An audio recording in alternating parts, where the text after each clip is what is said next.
This is outside the student union in on Oxford Road.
I've got it working on Facebook, but I still can't multi-screen. I've sent him an email, hopefully he finds another fix. But at least I've got it working on Facebook now, looking there. Yeah, but apart from the last bit, because it doesn't work, it's multi-screen.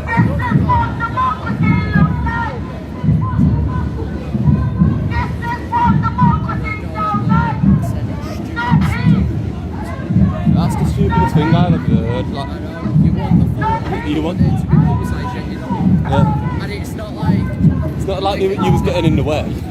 I'd understand you just hurt himself then. and also fucking you're allowed to be there. No, it's because he thinks that the press are going to get in the way of the march and make it like slow down or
organised as a mixture of loads of different groups. A few that I know of is Extinction Rebellion, People's Before Profit, Manchester Stand Up to Racism, UNICEF, Unite, not UNICEF.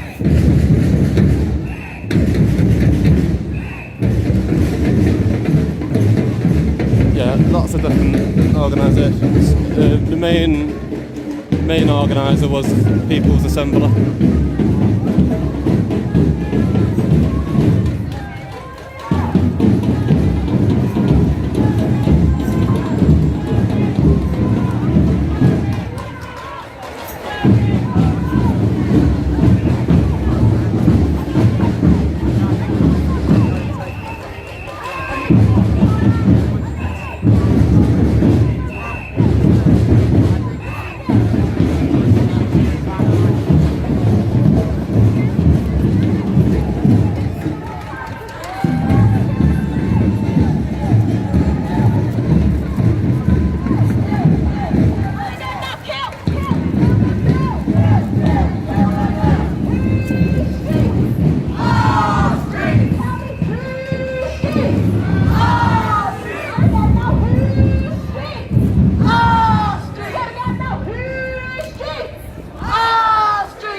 Messages, but I think you're arguing that I've seen the block them up a bit one. I don't block anyone on the channel unless they're spamming the same message over and over. I encourage debate, or you block them.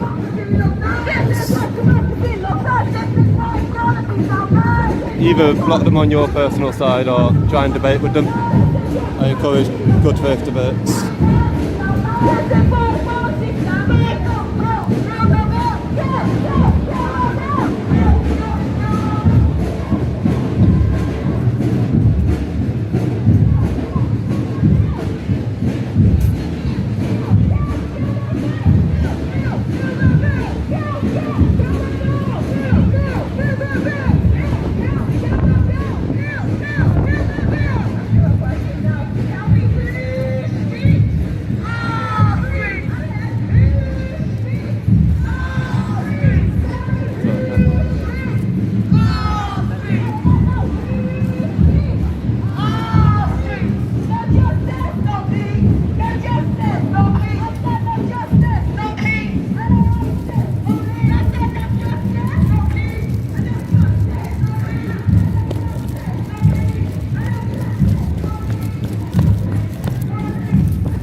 please hit the reaction button a few times. Helps us get us seen in the algorithm and get reached by more people.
Don't know if you can see it yet because of how pixelated the camera is, but there's loads of police and barricades up ahead.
Sorry for the rattling and waterproof and all my stuff.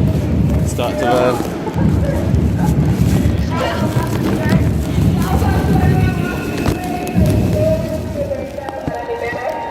It's all mate. Go on.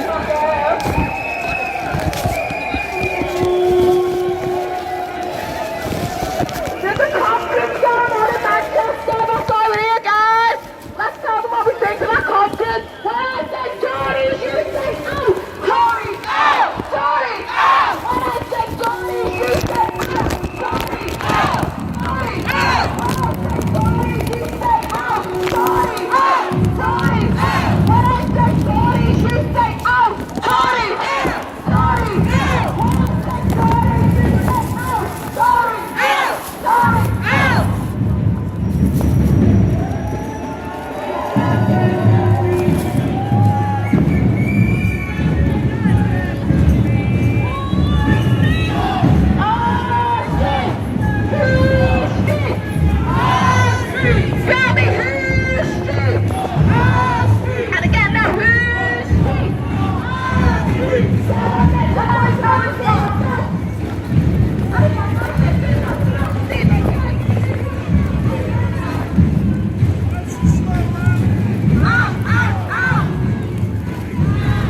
Yeah.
Got a volley for a minute.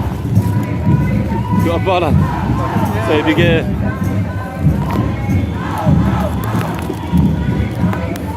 Take this off so I can put it over.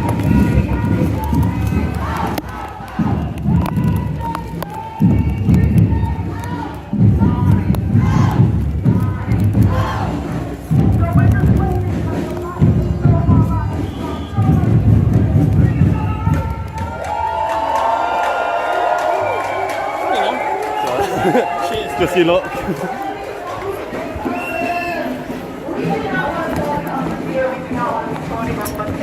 Because they're holding embassy.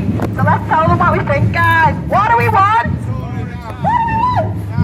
What do we want? Tory go! What do we want? No! What do we want? Tory go! What do we want? No! What do we want? Tory go! What do we want? No! When I say Tories, you say out! Tories out! Tories out! When I say Tories, you say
Sorry about the bad quality for a minute. I had to put a cover over my camera whilst it's raining.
Noticed your good spot. I'll go over your shoulder.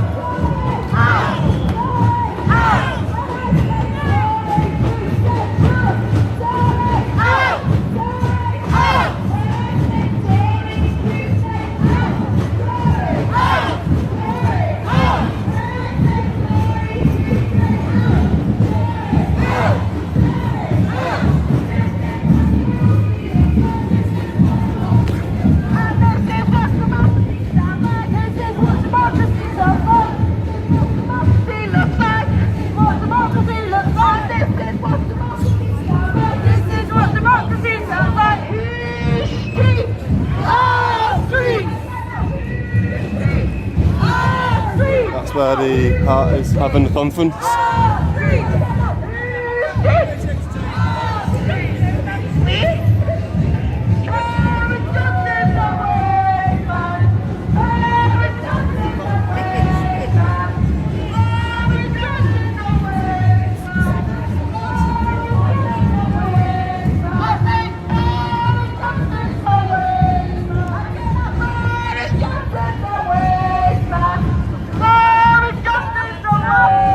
Everyone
joining us. We're outside the conference now, it's in that building there. And also in the hotel down there.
Cheers, mate.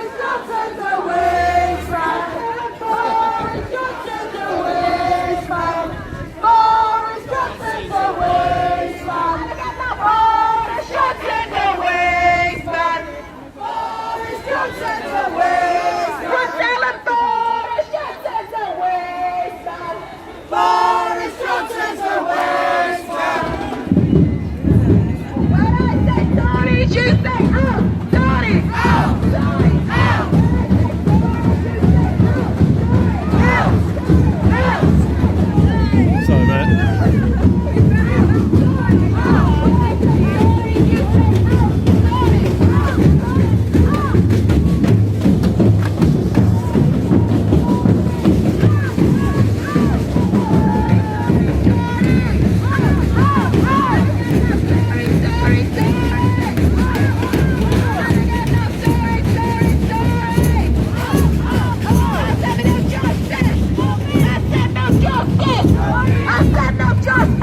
got quite a few people watching. Do you want to give your Insta a shout out? Jake Lindley _photo spelled LINDLEY. Jake Lindley _photo on Instagram if you want to check him out as well for photographer.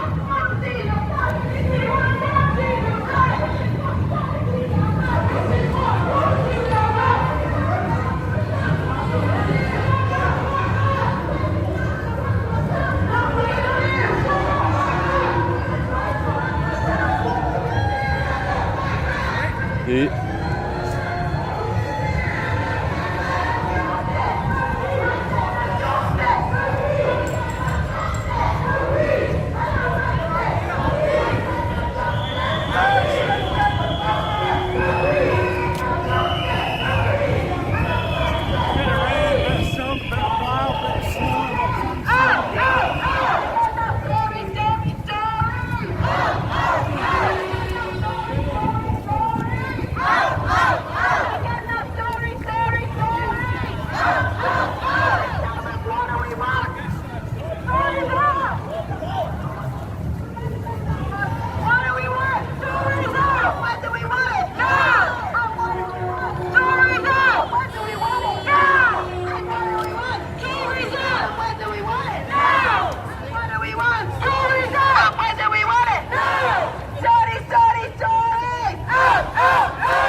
I think it was planned to be going outside the conference, but from the looks of things, the police have closed off all of the roads leading towards it with a like football fan style portable barriers.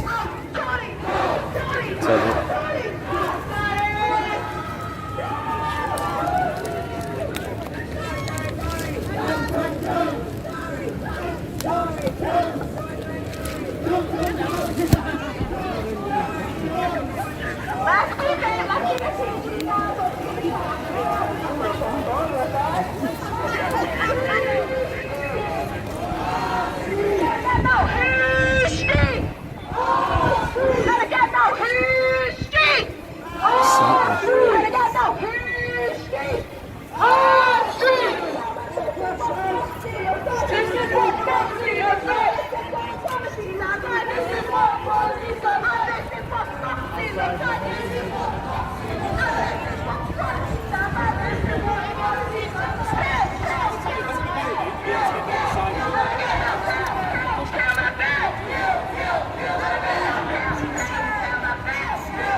Fuck the police! Let me get behind you there, please, mate. Thank you. Fuck the police!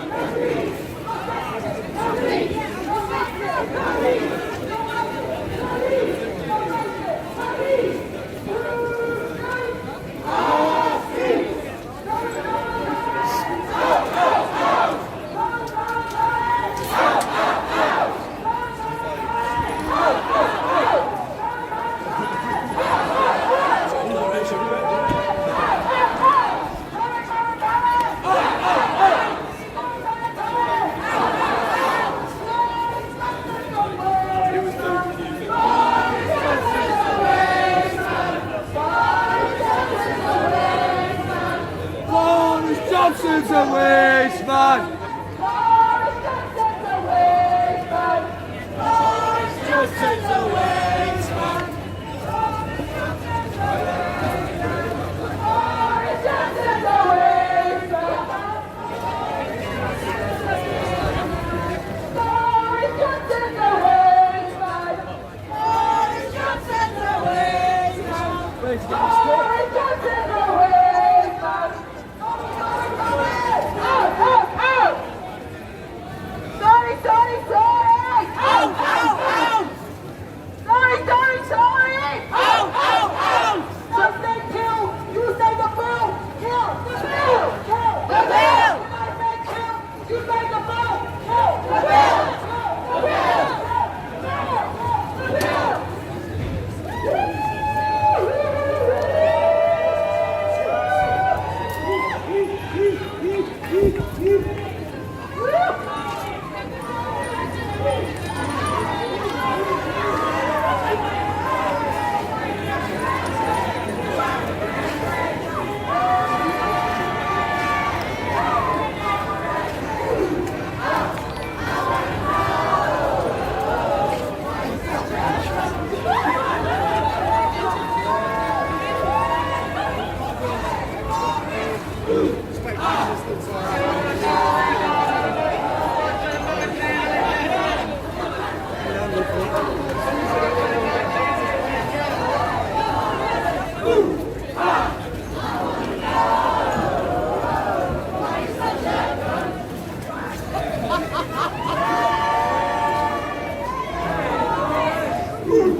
Stepper, how are you doing?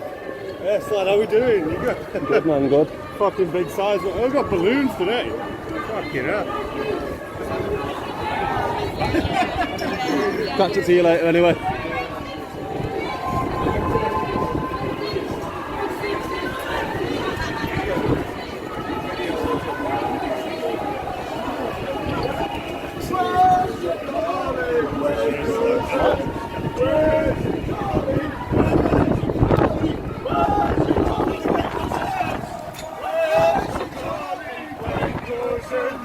Where's your calling? Where's your calling? Where's your calling?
It's very important.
Colleagues, hey guys, as well. No justice. I said no justice. I said no justice. I said no racist. I said no justice. I said no justice. I said no justice. I no justice. Tell me who's street? Our street.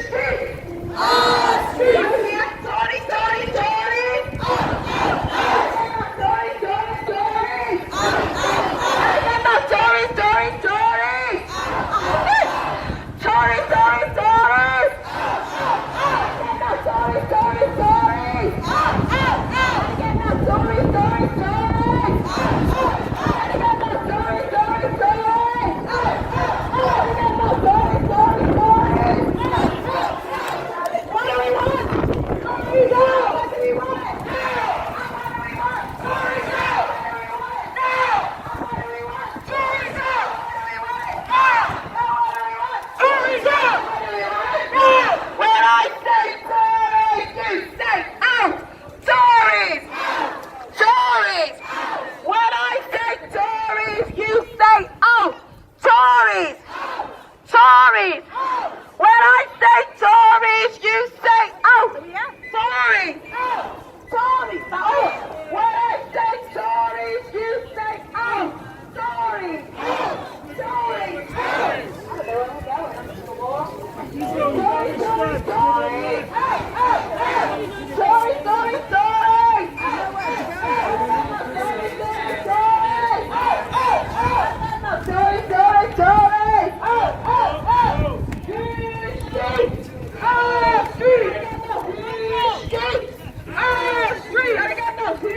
street. High street. I got the street. High street. What do you want?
Right, hello everybody, welcome people to Sunday. Did you get wet?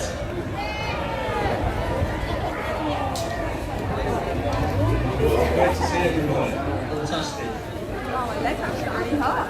Yeah, I finally got an appointment with Bodie. Oh, well done.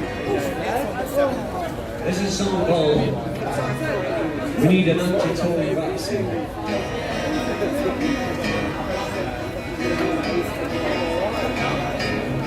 We need an anti-Tory vaccine, yes we do.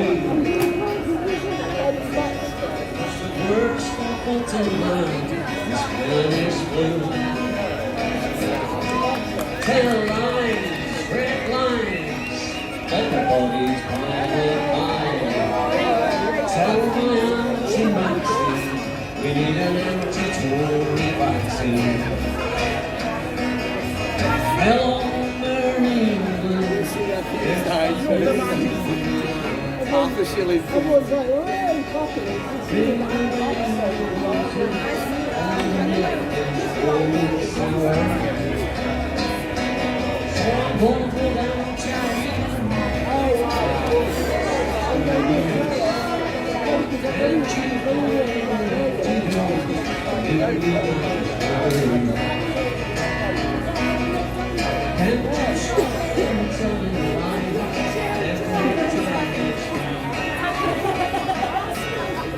Teach him a bit of empathy, tell him read.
Comes to worst and his blue. Tell lies, red lines, everybody's pile of mine. Give this place a people with an anti-Tory vaccine. He called the famous minister, shaking patients' hands. And spreading the kill virus on this blue pleasant land.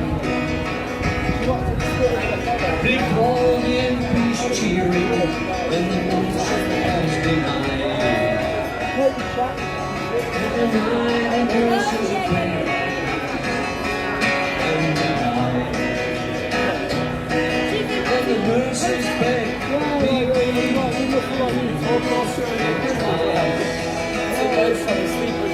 deliver the minister's baby. Save the minister's life. We need an anti-tory vaccine, yes we do. Cause the worst from bottom mouth is Spanish flu. Tell lies, right lies, we know you hate the NHS. What's up, mate? Tell my anti-vaccine, we need an anti-tory vaccine. I've seen the tombs of Agamemnon in the tombs of ancient Greece. I've seen the mask of the Red Death in the mask of Iron King. I've seen the Lone Ranger and his hobble title. Why can't we well an iron mask? The days of Michael go. The horror, the freaking horror. We need an anti-tory vaccine, yes we do. It's the worst of the mountains and it's blue. Tell lies, red lies, we know you hate NHS. We're gonna give this place a beating. Tell my anti-vaccine, we need an anti-tory vaccine.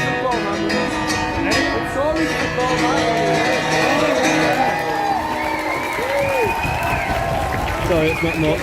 Garlic hot.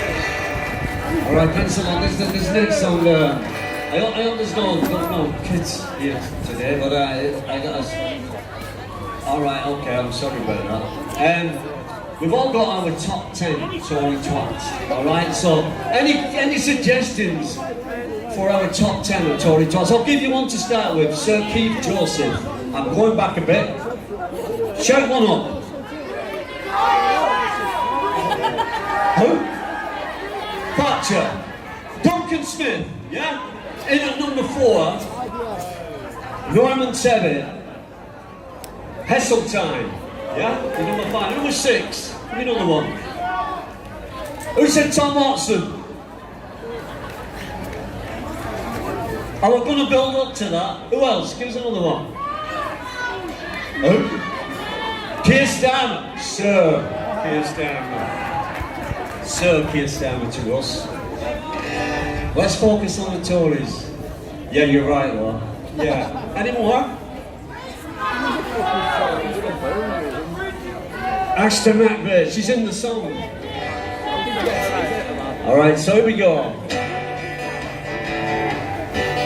My top 10 Tory twats keeps growing every day. And I think that they're complete. Another name. And there's always room on top for Esther McVeigh. And my top 10 Tory twats grows longer every day. Twat number 10 is pernicious. Twat number 9 would privatize his mother. Twat number 8 is miserable. And twat number 7 needs a kicking. Needs a kicking. What's the sound language for kicking? Go on. Twat number 7 needs a kicking. Needs a kicking. My top 10 Tory twats goes longer every day. And I think that it's complete. I'll add another name. And there's always room on top for Aurora Coombsburg. My top 10 Tory twats goes longer Twat number 6, omnipresence. Twat number 5 is mendacious. What does mendacious mean? Line buster. And twat number 4 is number 4. Twat into flames. I'm brill green. My top 10 tory twats no longer every game. I think that they're complete. I'm another name. There's always room on top, always to my grave.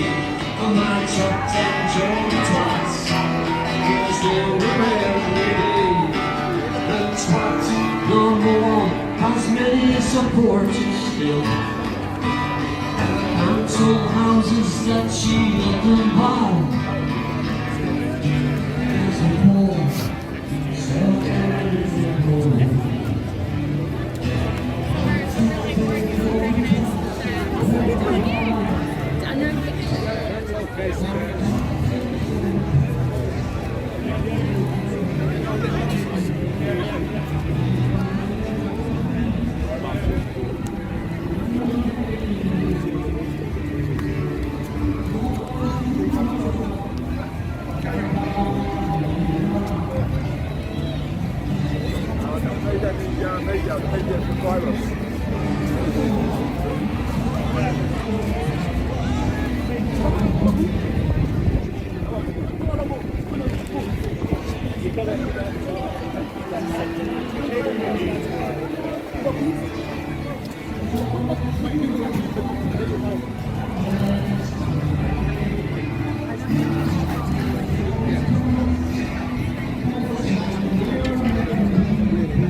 And you keep moving over to your left. And we'll have another song from Jerry, big round of applause for Jerry, and then we'll start our speeches. Thank you.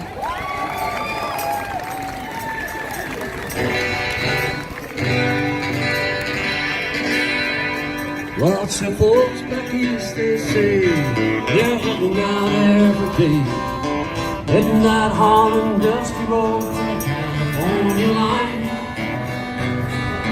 Across the deserts and their road, getting out that old west hole.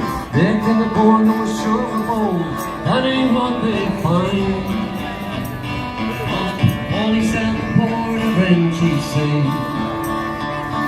her number 14,000 for the day. Hey, hey, if you ain't got that gold in me, boys, you ain't got the gold in me. Better go back to beautiful Texas, California, go to Tennessee, California.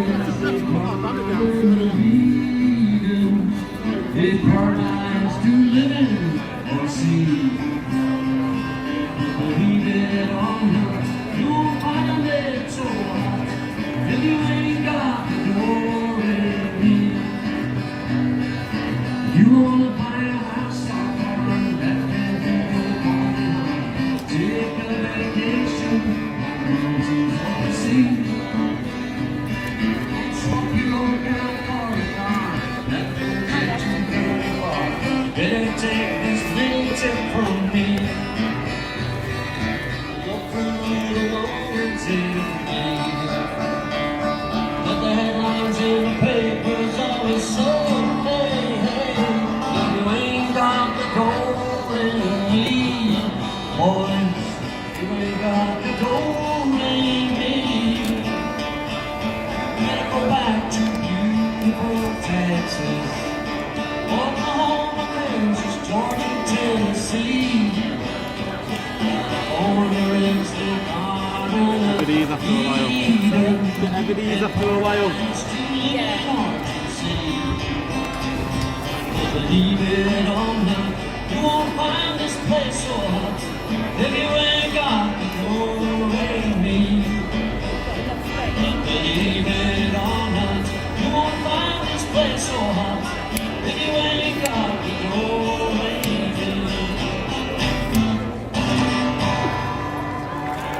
What do you got, baby? You can sing what you got, baby.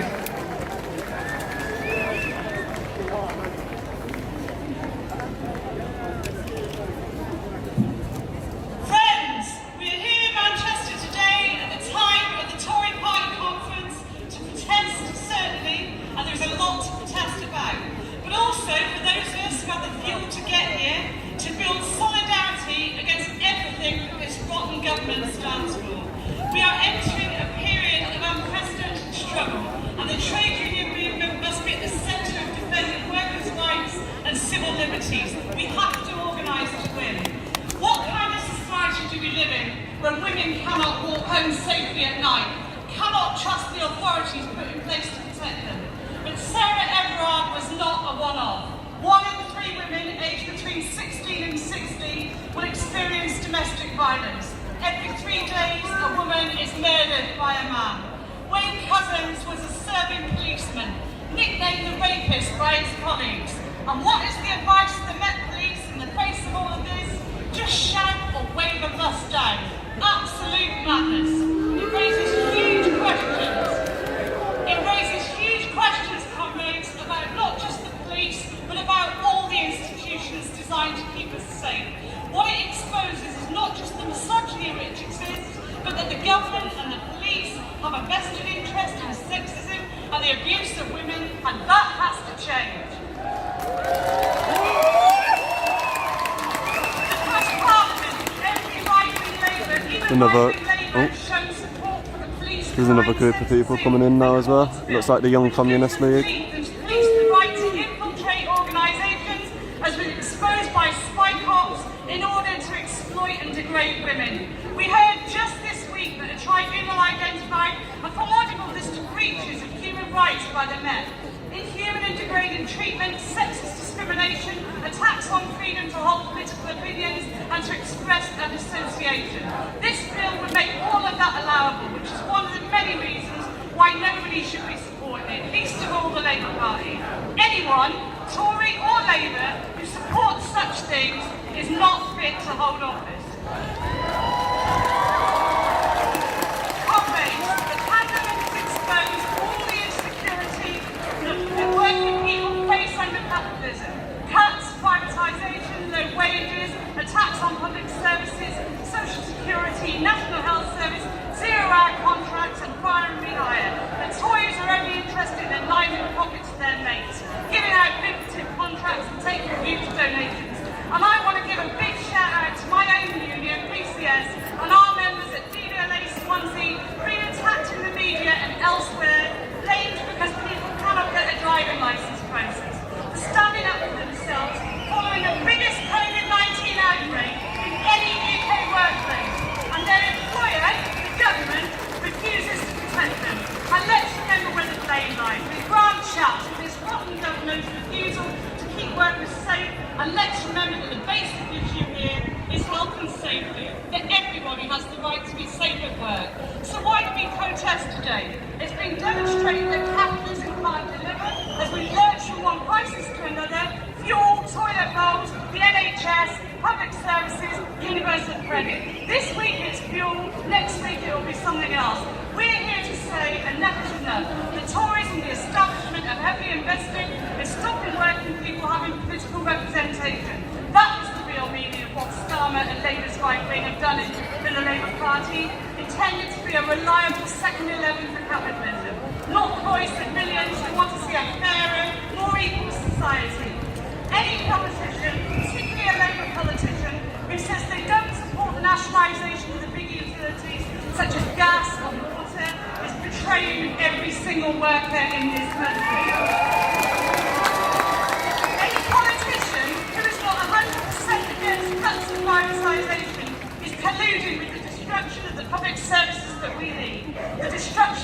health service and our welfare state.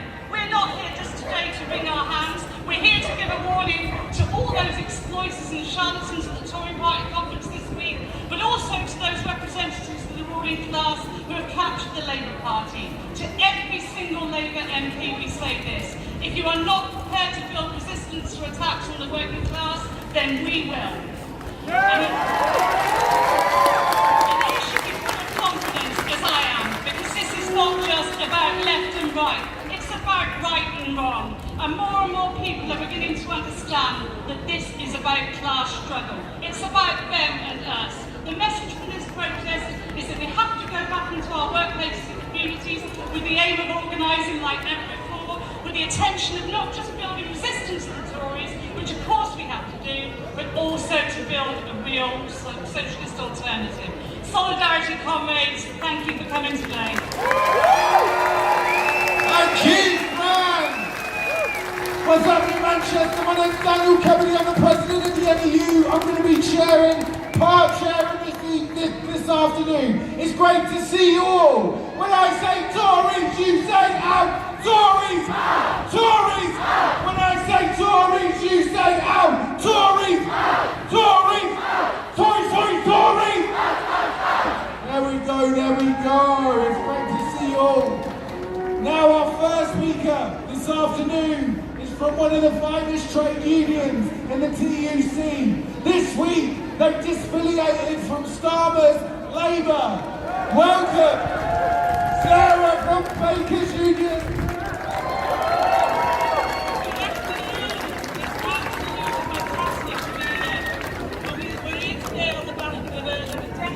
Of austerity, with a global pandemic on top of us, crippled many in our society. People already struggling to survive have been pushed further into poverty, and thanks to cut after cut, the NHS, educational services, even the DVLA, solidarity to the PCS strikers, are creaking at the seams, unable to cope with the increased pressure because of the Tories' actions. But we have to be clear. Marching outside the Tory Party conference isn't going to make the changes that we need to ensure our friends, our colleagues and our families aren't living in poverty. It's not going to ensure the billionaires pay their way and that the NHS is properly funded and not privatised. It's not going to ensure those in education or public services receive the pay that they deserve. The solidarity to the UCU members out on strike in further education. And it's not going to ensure that our members receive £15 an hour regardless of age, or remove 0 hours contracts, or enshrine the right to food into legislation. Because that is down to us, comrades, to keep on working and to fight back when we've gone home today. I know we're all tired. It's been a tough 18 months, but we can't let them get away with the contempt they have repeatedly shown our class. We need to dig deep and find the energy to continue to fight. We know the Tories don't care about us. We know they have never had to worry about feeding their kids or paying the bills. Yet worryingly, too many people in our class and our communities still think that they have done a good job through this pandemic and would still vote for them again because they don't see the Labour Party as a credible opposition or a political alternative. Because the only people that have enacted change throughout this pandemic is Marcus Rashford and the trade unions. What we've got to do is we've got to lead today and build our movement. We are 6 million strong when we come together, but we can be bigger. We have been bigger and we can be bigger again.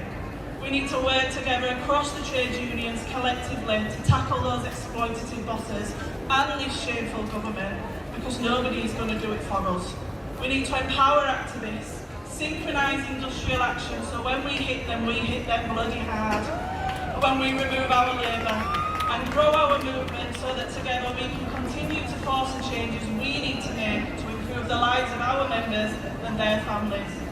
We are most powerful when we come together. The Tories know this, which is why they are so intent on dividing us, but we can't let them do that. So leave today, talk to your neighbours, educate them about trade unions and the reality of the Tory ineptness, agitate them against this shameful government and organise them into trade unions take action. Solidarity to everyone in dispute at the moment. You are not alone. The BFAWU stand with you as the whole trade union movement does. Get home safely. Solidarity. Thank you, Sarah. That was brilliant. And we stand in solidarity with you. Next, I'm really pleased to introduce Professor Kamal Hawash, Vice Chair of the Palestinian Solidarity Campaign. Over to you. Thank you very much indeed, and thank you everyone for coming out. Friends, I bring you greetings from the Palestine Solidarity Campaign. Other speakers have articulated the Tories' terrible policies that impact on the daily lives of the most vulnerable people here in Britain. But their terrible policies also impact on people's lives thousands of miles away, including the Palestinian people. I remind you that the Palestinian people's catastrophe, the Nakba, was made in Britain. It was made in 1917 when the land of the Palestinians was promised to the Zionist movement. The British government then had no right to promise Palestine to any other people. Britain, under a Tory government, continues the failure of successive British governments to stand with the Palestinian people in their pursuit of their legitimate, inalienable rights in their historic homeland. It continues its hundreds of millions worth of arms trade with Israel. It continues to allow Israeli weapons manufacturers like the terrible Elbit Systems to manufacture components in the UK, when that company boasts, and listen to this, that its weapons are field tested. That means that they use them against the Palestinians and then laud how successful they are in killing people. Britain should not allow a company like that to be here in the UK.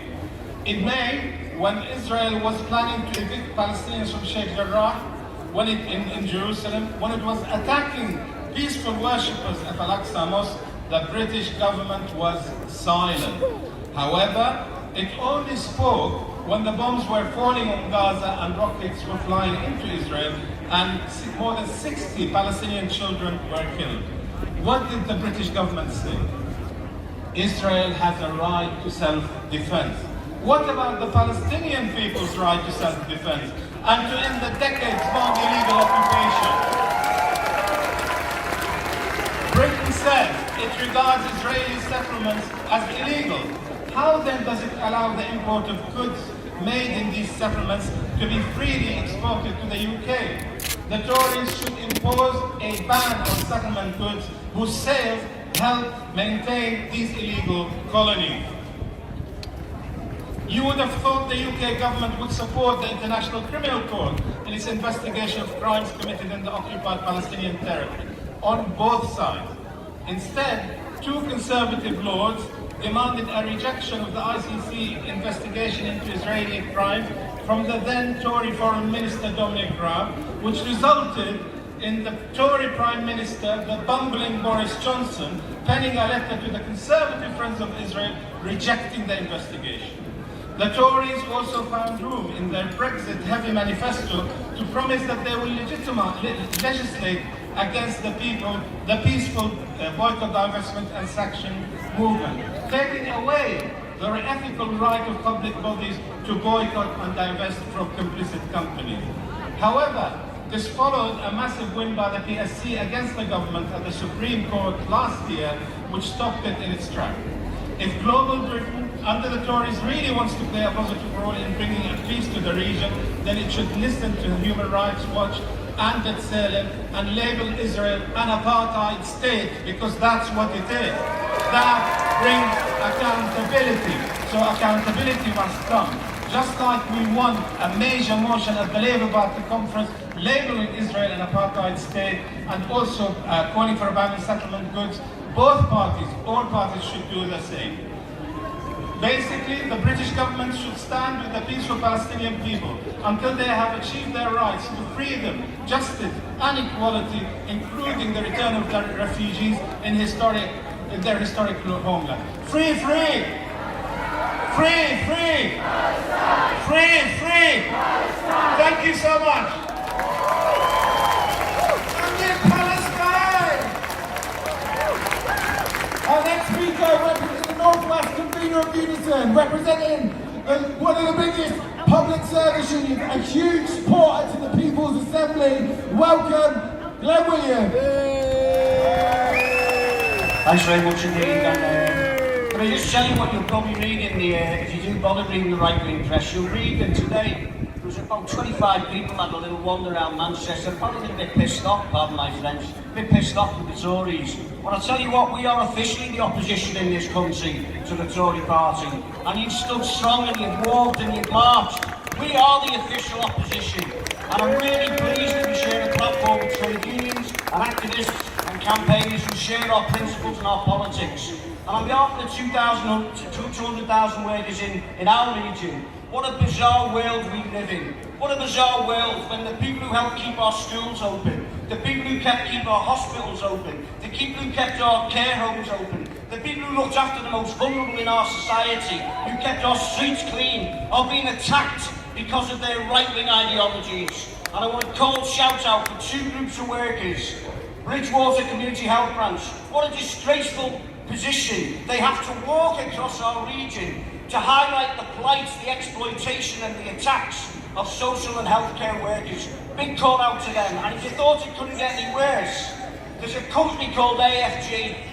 We think it stands for AFG, stands for, pardon my French again, the CEO is, they're all fucking greedy. It actually stands for Alternative Futures Groups. They're having a slap-up meal tomorrow, a slap-up meal. They've got £24 million in the bank, and they're calling the workers to tell them they're going to be having a hiring, firing rehire, they're going to have the contracts ripped up. And where are they holding this meeting in Highton in Knowsley on Merseyside?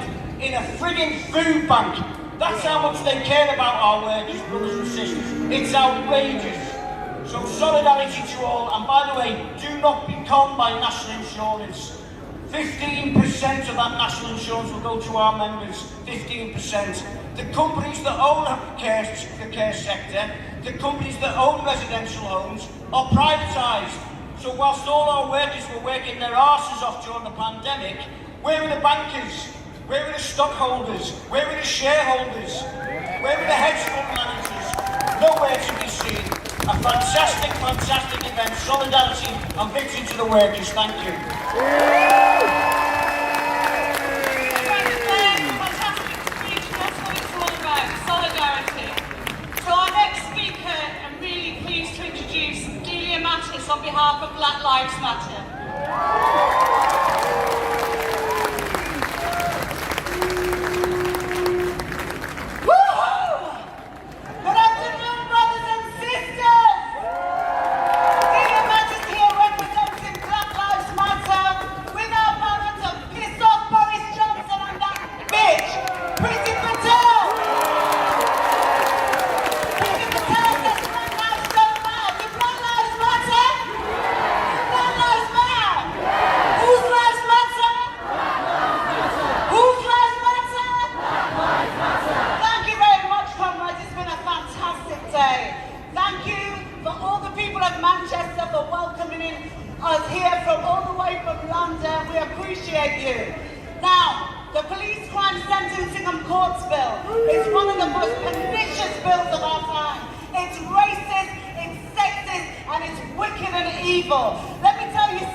Sexual misconduct and hasn't been shut down. Do the police more powers, people? No, they do not. Listen, black people look at this police crime sentence in a courts bill and wonder what the hell will happen to us. You know, currently, black people are 10 times more likely to be stopped and searched than anybody else. 10 times more likely. Do you know what that means to a black person in the streets? Our youth. Our youth are criminalised by the police. They're stopped and searched and harassed daily. Do the police need more powers, people? No, we've got to continue to fight against this pernicious bill. Listen, they're trying to take away our rights to protest. Are we going to allow them to take our rights to protest? For hundreds of years, black people and brown people have used protest as a way to make our voices heard for hundreds of years. Are we going to let them take away our human rights, people? For hundreds of years, organised workers have used protest as a way to make their demands loud and clear. Are we going to allow them to take away our rights, people? For hundreds of years, the Gypsy, Roma and traveller community have held their traditions. The government is trying to criminalise their very way of life, their existence. Are we going to let them take away our rights, people? Let me tell you what they didn't count for. They didn't count for all of us being here in unity and solidarity. They didn't know that black people would join forces with the Gypsy, Roma and traveller community and stand in solidarity against this wicked, evil government. They didn't know. And let me tell you something. We can never, ever stop. Protesting is a human right. Do you agree? Protesting is a human right, and we cannot allow this racist, fascist government to take away our human rights to protest. Never, ever. And let me tell you how we're going to do this. We're going to do it in unity.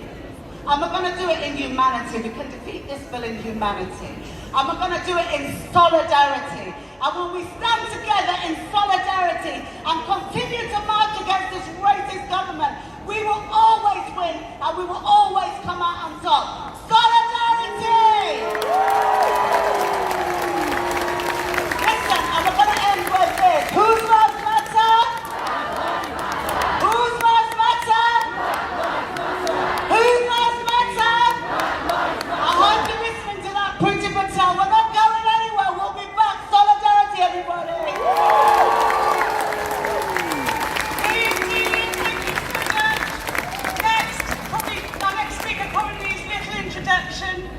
Somebody from my region, the North East, who is absolutely inspirational, National Secretary of the People's Assembly, Laura Pidcock.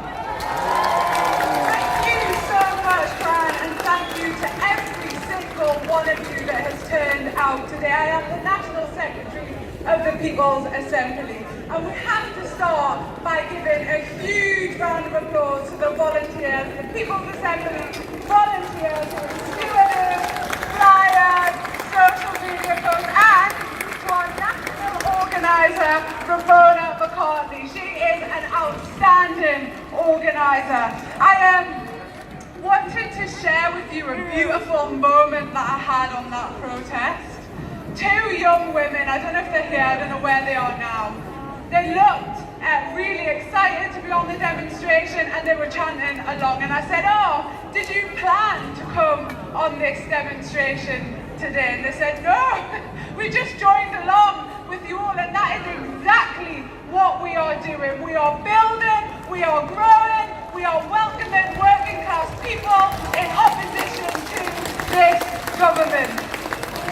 We gather here today to be reminded of our truth, don't we? Away from the distortion and the lies told about us. This here on this stage, your stories, your experiences is where our opportunity to tell our truth is, and to gather strength for the fight ahead. The truth is, working class people are experiencing an intense crisis.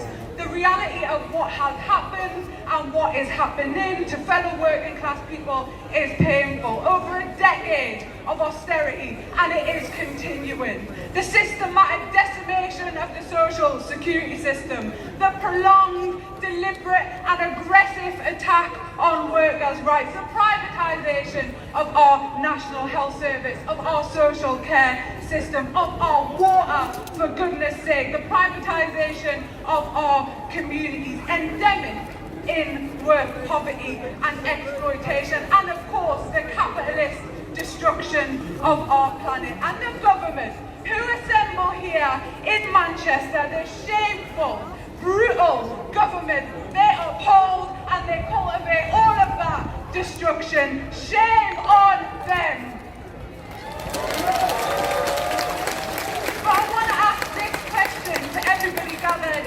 today. Why? When they have an 80-seat majority? Why do they feel like they need to increase the powers that the police have and further restrict our civil liberties through the police crime court and sentencing bill? Why do they do that? Do the police not have enough power? Do they not have enough power in their 80-seat majority? I think it's because they know that our discontent, our solidarity, our organising, our class consciousness is growing in opposition to this government. And they fear what we represent here today. Gypsy and non-gypsy people standing shoulder to shoulder in solidarity. Working class white people stood with working class black people in solidarity against the government. They fear what women can do when they organise against police brutality. They fear our power. They fear our power and everything that we have to change everything. Let them fear that fear. Let them feel that fear, because we are right.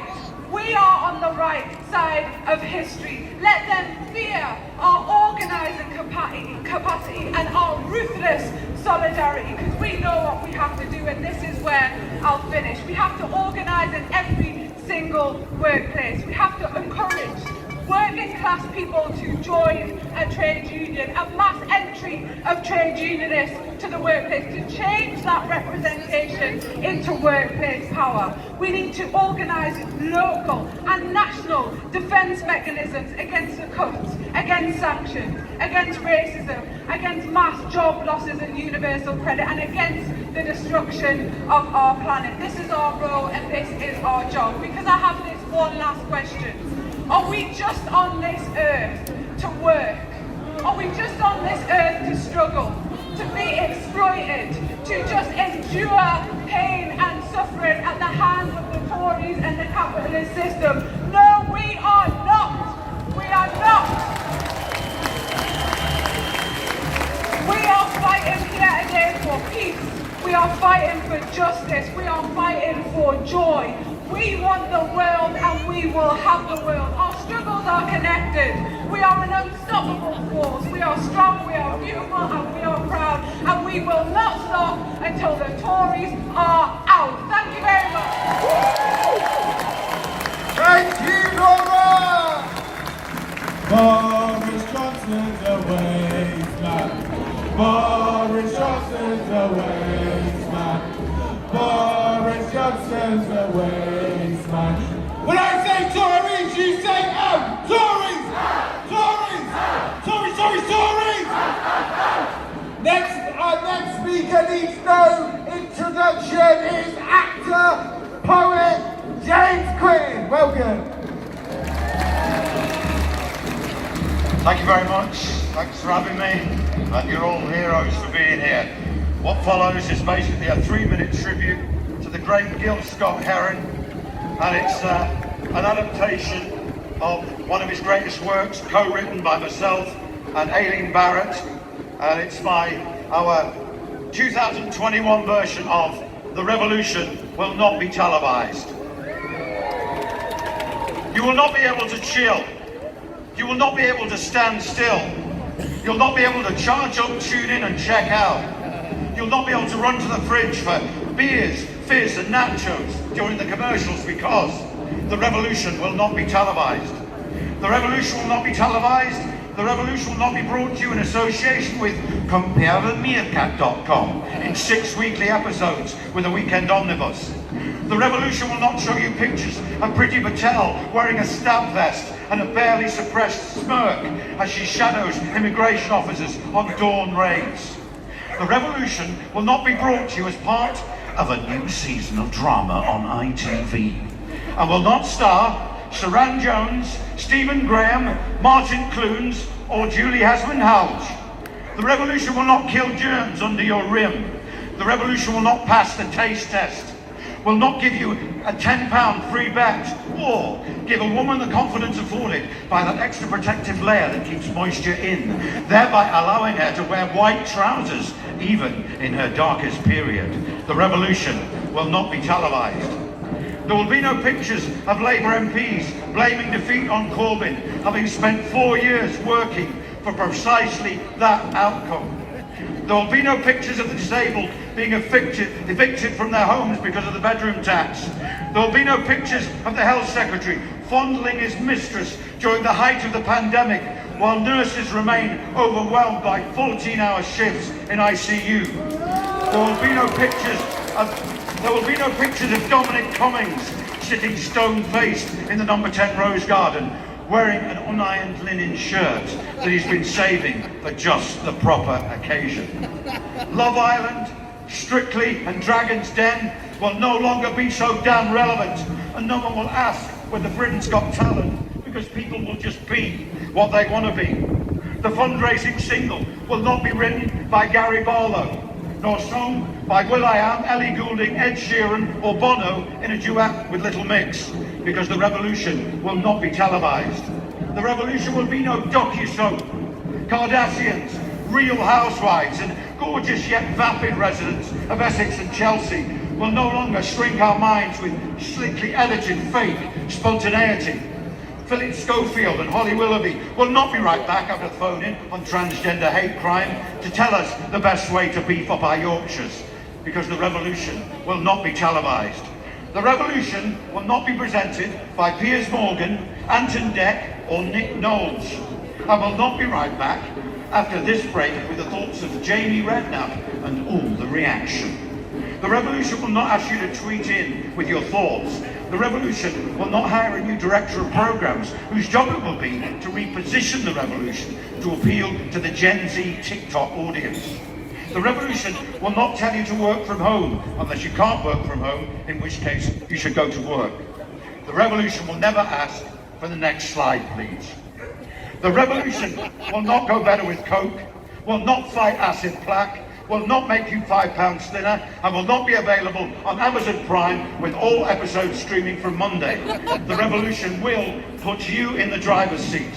The revolution will not be televised, will not be televised, will not be televised. The revolution will be live. Thank you.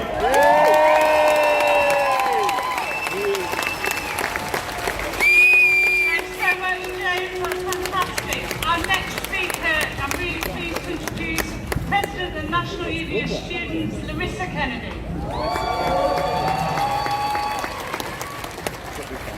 Thank you for having me. Okay, folks, it is not an easy time right now. You all know better than I, we are here navigating a difficult moment, a moment that leaves us on a precipice of a different world. Because when you hit rock bottom, the only way is up. It's not an easy time right now for women who are scared to walk home. It's not an easy time right now for trans folks whose rights are being repealed at every corner. It's not an easy time right now for disabled folks, and particularly those who are immunocompromised, as they lose the protections that they need. It's not an easy time right now for working class folks and those with the least in our society as universal credit gets cut. It's not an easy time right now for students, for graduates, for young people who are bearing the brunt of a society that is broken. It's not an easy time right now. We're facing a climate emergency. We are facing global health injustice. We are facing all of the things that this government has let stew for far too long because, of course, it's in their interests. So what do?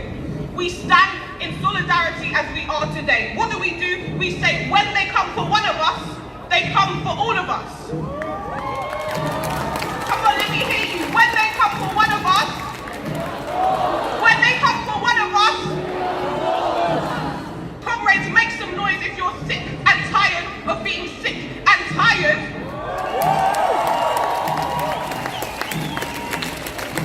So what do we do if we're sick and tired? Well, the only way out is to organise. We have to organise the science fiction. We have to organise so that we can build a world rooted in care and justice. We have to organise to build a world beyond our wildest dreams, to build a world that has the Tories running scared, a world of fully funded healthcare, a world of fully funded education from cradle to grave, a world of international peace and justice. They use police brutality, they use state-sponsored violence, they use all of these things against us. The bill coming up, people have spoken to the policing bill, they're using all of this to try and scare us out of those dreams. But we're going to keep dreaming and we're going to keep building. Because students, workers and communities have to unite and fight if we want to win. Students and workers, unite and fight! Students and workers! Unite and fight! Students and workers! Unite and fight! Students and workers! Unite and fight! Well, thank you so much to People's Assembly for having me. It is so heartwarming to see everyone coming out to stand united against the Tories, united against the idea that war, that violence, that harm, that brutality, that poverty, that all of these things are necessities. They aren't necessities because we're building a world that is different. We are building a world with a vision for something different, and I'm so excited to collectively build that with all of you. Thank you so much to People's Assembly. Thank you, Larissa from the NUS. Okay, Manchester. We got a campaign group from Unison coming here. And what they're going to take a little, they're walking on the stage, they're walking slowly. They've walked 40 miles. They've walked from Burnley to Blackburn, Blackburn to Bolton, Bolton to here. I mean, can you hear that? Let's get a round of applause. They're walking for social care. We need a national care service. We need properly paid carers. That profession needs the respect it deserves. So give them a big round of applause, Manchester.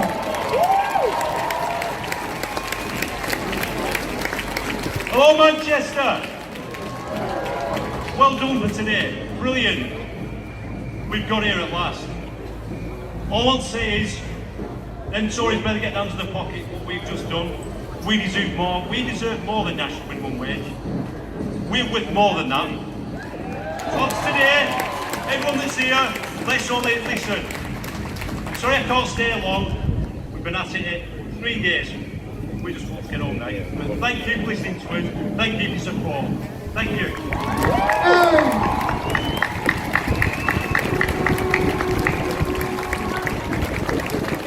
A bit louder, Manchester, a bit louder. Come on, 40 miles.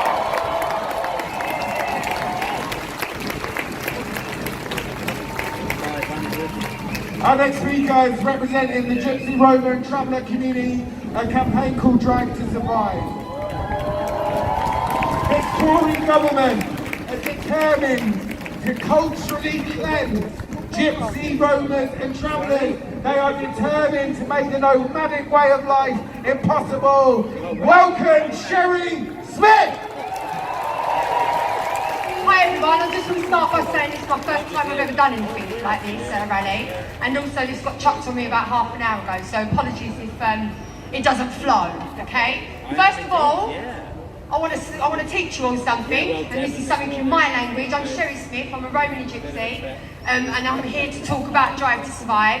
First thing I want to teach you, if you repeat after me, is pretty, chum, Mandy's ball. So we're going to go pretty, chum, Mandy's ball. And what that means is pretty, kiss my arse. So pretty, chum, Mandy's ball. Pretty, chum, Mandy's ball. Pretty, chum, Mandy's ball. Conservatives can kiss my arse as well. Right, okay, let's get started, yeah? So the Gypsies and Travellers. Let's make no mistake, this is ethnic cleansing. This legislation is being brought in, section 4 specifically of it, to stop us being nomadic, which we have been for over 500 years in this country. They've forced over 90% of us to assimilate. They've forced us into go to bricks and mortar accommodation. However, what this will do, let's not think just about the nomadism, let's think about the narrative that this sets to the UK. That we're not welcome, that we're not wanted here, that the Gypsies and Travellers are just not needed. So let's look at how this affects us. We die 15 years younger, we're 5 times more likely to lose our children, We have more children in social care. There is 114 times our population in youth justice centres. Take aim for a minute. We have no fair justice. We have nothing. When you need to know if the police need more powers, no. We surveyed them and 85% of the police forces said they didn't need these powers. So who needs these powers? Who needs to evict us? Who needs to move us on?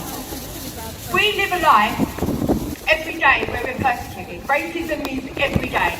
We did a march down here earlier with people running along saying Pikey's clean his teeth. We are spotless, you see. We are nice people. I'm proud of my people. I'm here standing and look at that flag.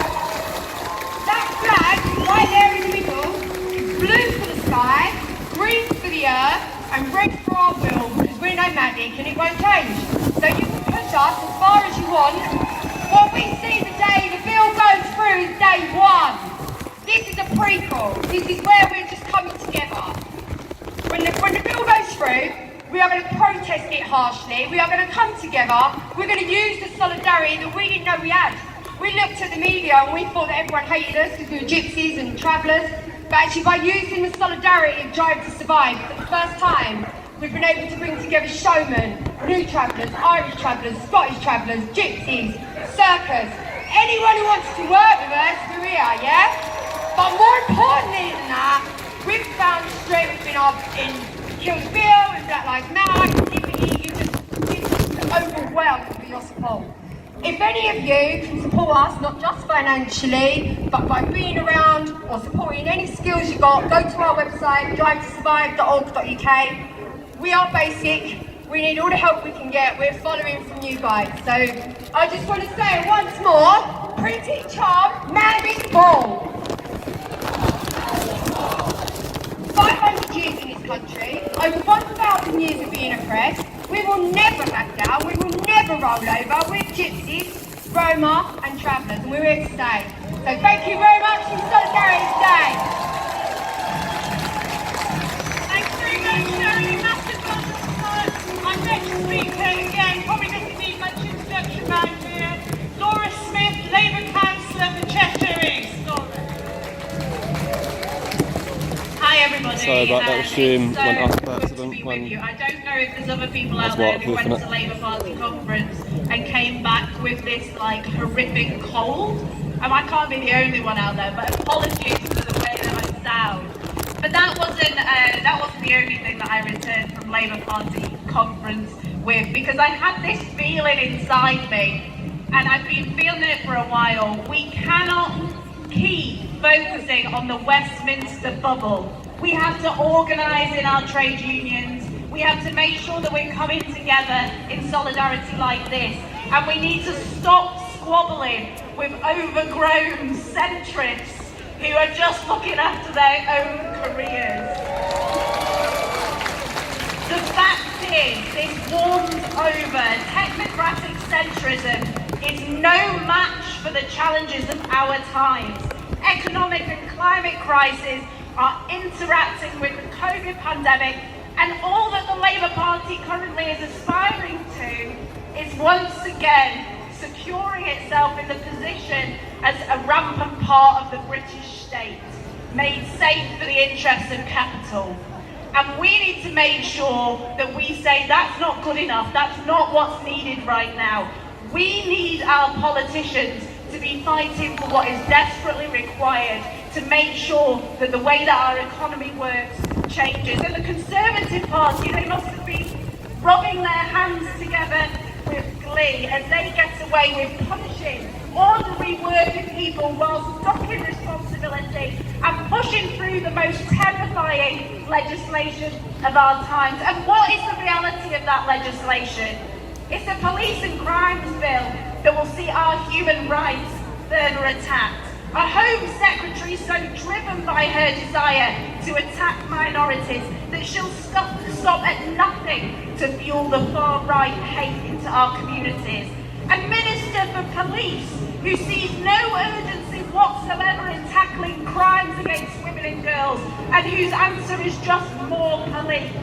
An elections bill that will rig the system further in the interests of the wealthiest in this country, isolating trade unions further and cutting more and more people from taking part in democracy. A health and social care bill that will see our NHS privatised further and divide those who can receive adequate health care even more. Their answers are not to tax huge corporations what they should pay. No, not to tax the super wealthy individuals in this country who are the actual sponges who have been getting away with so much. No, it's to increase your national insurance, cut your universal credit, see your bills rocket, allow your terms and conditions to be ripped up at work through practices such as fire and rehire. And they do all this whilst talking the rhetoric that our biased, corrupt media pumps out. And their politicians, what do? They turn up in communities and they litter pick, or they go and hand out food parcels, or they tell us about our Queen and how we should be more patriotic. They couldn't care less about me, my kids, you, your kids. People will sadly feel more and more as time ticks on that we need to have a strong movement, not distracted by charlatans, to offer an alternative to this absolute horse shit that we have had to put up with. We were wrongly told last week at Labour Party conference that this is not the moment to be looking at nationalising companies. My response is simple: to offer those solutions, no real opposition, no alternatives to those who desperately need one. Don't be surprised when people start looking elsewhere. Friends, there is a magic money tree. It can be found in London and it's called the Bank of England. I'm going to stop by saying, look, politics is everything and everything is politics. And I'll not stand by and let my voice be squashed. The answers lie in building power in our communities through movements, building in the workplace, reaching out, don't lose touch with each other, don't lose sight. And the last thing I'm going to say is solidarity with Liverpool. No Labour politician should be riding for the sun. Thank you very much, Laura! Our next speaker was leading the demo with some very fine John. John's like, hey, ho! Boris Johnson's got to go. I said, hey, ho! God, it's Chantel from People's Assembly and BLM. Good afternoon, Manchester. And thank you, Laura, for speaking on Keir Starmer, the absolute class chaser. He's not even in our class, so how dare he rise for that rag of the sun? Justice for the 97. Now, I'm not only a BLM leader, but I am a former police officer. And before you hold that against me, let me tell you, I'm one of the good ones, who saw racism and saw sexism in my force and called it out. I whistle blew on other officers, such as the ones you're seeing in the news right now. But the force didn't do anything about it. He logged it as a hate crime against me, and all those officers are still working for the force now. And it's funny because I've been talking about racism and sexism in the police force since 2017. Yesterday I released a video talking about sexism and racism in the police force, and now people are like, oh, we really want to hear about that. We really want to have that conversation. And I'm like, why did it take a murder? Why did it take the murder of a young woman by a police officer for this conversation to come onto the table now? People ask me what I think of Procedure Dick, and I'll say this: Dick by name, Dick by nature. BLM have been on the street since last year talking about the police. We've been saying the police are oppressive, the police don't need any more powers, and the police are being abusive towards our communities. In the same year that the police were taking, male police officers were taking selfies with the bodies of dead black sisters, Beba Henry and Nicole Smallwood. In the same year that a white police officer was charged with manslaughter for kicking a black person, Dalian Atkinson, dead so hard that he left his lace, the boot mark of his lace on Dalian's head. As women, we've been taken to the streets because of what happened to Sarah Everard. At the same time, the police have been policing our protests so hard that they've been knocking women to the ground. And still, the Tories want to give them more powers. At a time when women in the black community are standing together and saying no more, the Tories are covering their ears and legislating to protect the police force. Is that right? Is that right? No. The PCSC bill is ridiculous, and not only that, you passed the CHIS Act last year, which basically gives undercover officers the power to infiltrate our movements and break near enough every single law that there is. There is a case right now that's just been in the court of a woman who's just won a case against an officer who engaged in a relationship with her just because she was an activist. She wasn't breaking the law, but she was an activist. And at the end of the day, that's not even the worst of having babies with activists. They monitor and spy on us like you wouldn't believe, and yet Priti Patel is legislating them to give them less accountability and more protection. The police need to be held accountable to us. We need more transparency. We need police reform.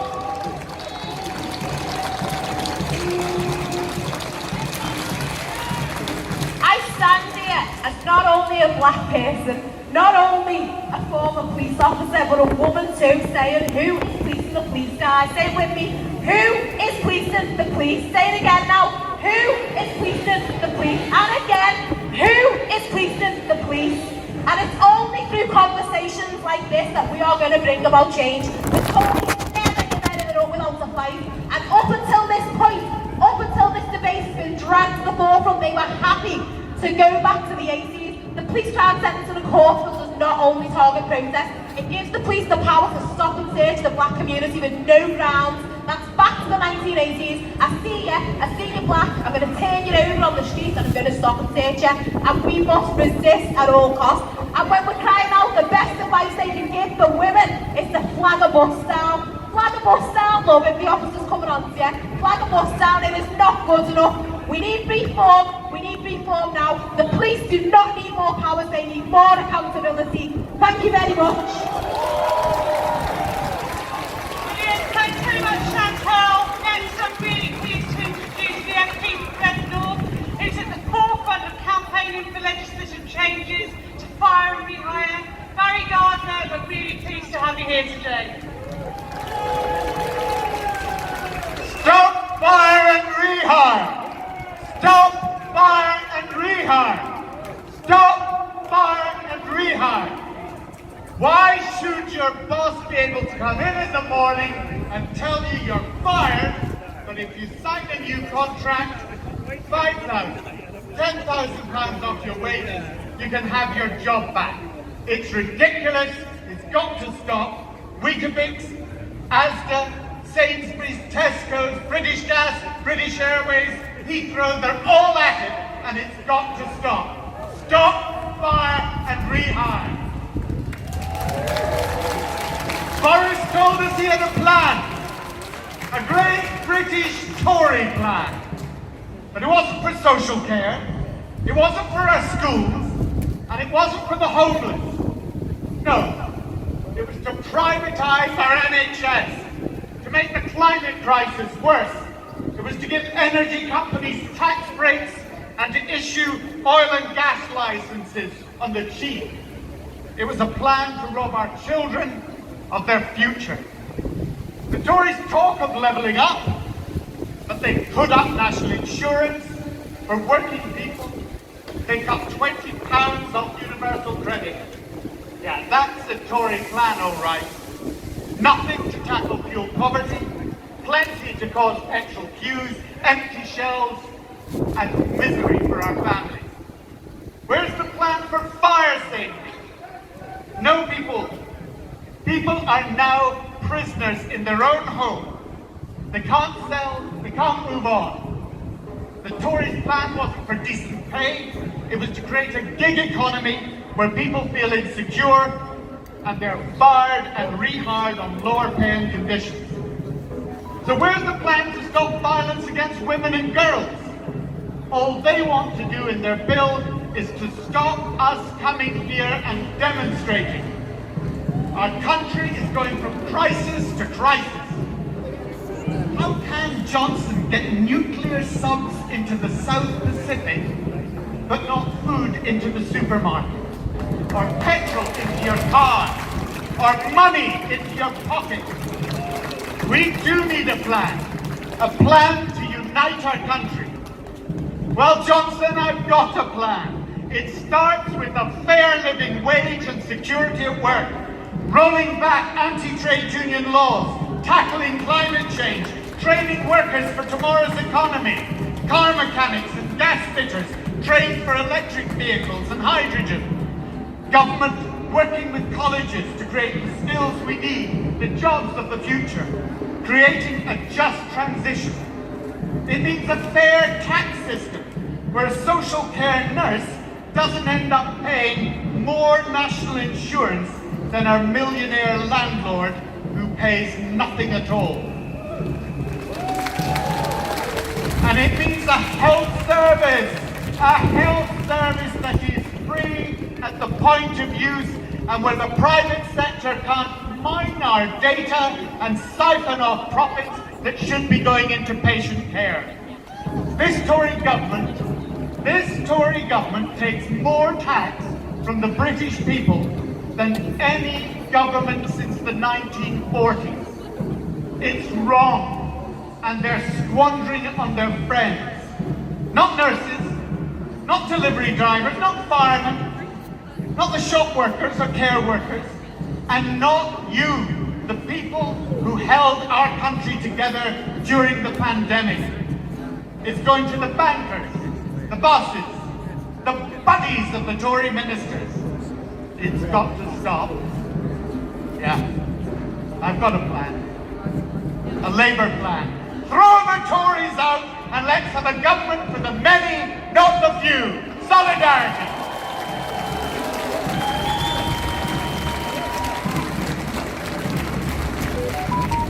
That's a really important bill, really important piece of legislation, but a really important campaign. Even in my own union, we have had to be fighting fire and rehire. Finance Speaker, Wonder Voice in 2014 is a singer, an author, an activist, Jermaine Jackman. Friends, comrades, firstly I want to thank the People Assembly for pulling this national demonstration together. This demonstration is happening at a crucial point because, let me tell you friends, I have had enough. Repeat after me, enough is enough. Enough is enough. Only a few hundred meters from where we stand today, the Tory party are drafting their next year plans on how to give tax breaks to the wealthiest, how to sell off parts of our NHS to private companies and US corporations, how to give the next set of COVID contracts to their mates, while many of us struggle around the country, struggle to feed their kids, struggle to cope with the regressive, backwards-facing, elite-favouring, far-right pandering Tory government policies.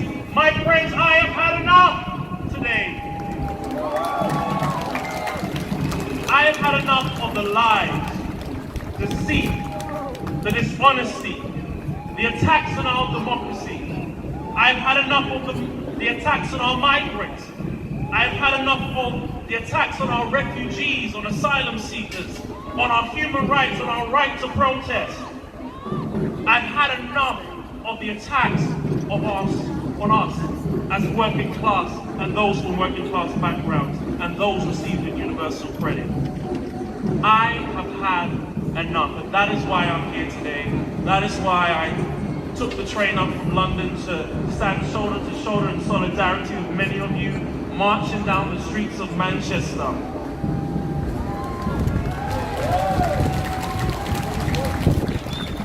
I want to particularly focus on our young people. Our young people have had their futures robbed from them because of 11 years of austerity. We're still living under austerity. We've seen youth service around the country decimated. We've seen youth clubs closed down, opportunities ripped away, careers advices denied, job prospects narrowed, EMA scrapped, tuition fees trebled, and that's only the coalition government of 2010. We've seen educational opportunities like Erasmus disappear. We've seen ill thought through Brexit deals pass through Parliament. I have had enough. This is not levelling up. This is doubling down on the downtrodden already, and I have had enough. I'll end with this. What we need to do moving forward, we need to plot, plan, strategize, organize, mobilize, go out there in the ballot box in over 30 months' time and vote the politicians that you don't want to see in Westminster. Vote them out! Vote them out! Thank you so much for having me. God bless. Take care. Thanks so much, Jermaine. Okay, our next speaker has been instrumental in leading the fight to keep safe workplaces. Kevin Courtney, General Secretary of the National Education Union. Thank you very much, Brandon. Thank you, colleagues, for staying here for so long. It's been such a good demonstration today, and we are here, all of us, for a set of very good reasons. I'm here because I want to press for change, and I want, with you, to help mobilise the people who need the change in our society. We're protesting outside this conference, and we're speaking up for truth. I'm here to demand action on poverty and inequality, and to oppose the disgraceful cut in universal credit that is going to throw hundreds of thousands of children in this country into poverty. And I'm also here to demand action on trades union rights and demand action on pay, and those things linked together. Specifically, as an education union here at the Conservative Conference, to demand that they invest in education recovery the way other countries are doing, and they are failing to demand serious action on child poverty, and to demand a change in our exam system, which means that a third of children fail their GCSEs every year, and that predominantly poorer children discriminated against by the system we have. Most of all, though, I am here to protest against the vacuum at the heart of Tory policy. The absolute absence of any real meaning attached to this phrase about levelling up. And I'm here to say that we demand levelling up. We're fighting for levelling up, and they are not offering it. Now, during the course of the pandemic, we saw new light cast on poverty. The pandemic made poverty worse, but it didn't create it. But we did see new light. Members of my union, teachers, support staff, saw actually, literally, inside the homes of children through the Zoom classes and the Teams classes that they did. And they saw that some children in better off families have a bedroom of their own, a laptop of their own, a good internet connection. And they saw that for other children, their shared bedrooms, shared laptops or no laptops or no Wi-Fi connection. In other rooms, in other homes, they saw children sharing a bedroom with their parents who were trying to sleep because they were working on the night shift. In other cases, they saw children who were moving home all the time because they are in such difficult circumstances. And I tell you, when you see that poverty with your own eyes, then you have to act on it. There is a moral obligation on everyone to fight against the scourge of poverty and inequality facing the children in this country. And I tell you, there is no way on earth to get to education levelling up unless we also deal with the economic levelling up. Because, you know, the Conservatives abandoned targets to reduce child poverty in 2016, and they replaced those targets by saying instead they were going to report on how many children lived in workless households. Now, the reason they did that was to try and attach blame to people who they said were work shy. But we must fall for that. 3/4 of the children in this country who are living in poverty are living in a house with someone who is in work. But I tell you, if your mum is working 3 jobs to put food on the table for you, she can't also be there to read to you. If your dad is working a night shift, he can't be there to help with your homework either. If we want educational levelling up, we have to have economic levelling up. And that means any government worth its salt should be returning trades union powers and saying, yes, we do want a more equal society. We want more money in pay packets and less money in dividends. We want less money for the top, we want more money for the bottom. And our society would work better if we did that. We haven't got HGV drivers, we haven't got home care workers, we haven't got people who work in hospitality. We're missing all of those because wages have been driven down so aggressively in this country. So I say yes to levelling up. Yes to educational levelling up, less to economic levelling up, and I say it's us that are going to fight for it, not those Tories over there. Thank you very much, and let's fight together. Thanks very much, Kevin. Can I just remind people that everything that People's Assembly does is really good, but it all costs. There's a leaflet going around, Flood the Fight, it's just patreon.com. Become a People's Assembly Patreon today. So if you see one of those, please take one and have a look on our website. Okay, our next speaker is the MP for East Leeds, Richard Bergen. We're delighted to have him along today. Over to you. Thanks very much, and it's wonderful to be here in Manchester, and it's wonderful that thanks to your chanting, the rain has stopped. But what a fantastic experience to be marching through Manchester with thousands and thousands of people from different backgrounds, different perspectives, different communities, united by one thing, an opposition to this dreadful, rotten Tory government, and united in a demand for a better future, a better society, and a better way for all our communities. Look at what the Conservatives have been doing. After the banking crisis, they took the unnecessary political decision to make the working class in all its diversity pay the price for that banking crisis, a crisis they didn't cause. And we see the same game again. The Conservatives are determined to give working class communities a kicking in the aftermath of the COVID crisis. That's why they're cutting universal credit. That's why they're increasing national insurance. That's why they're trying to finish the job of transforming our National Health Service into an American-style insurance system where they feel for your wallet before they feel for your pulse. But we're not going to let that happen, are we? We're going to campaign and fight back, aren't we?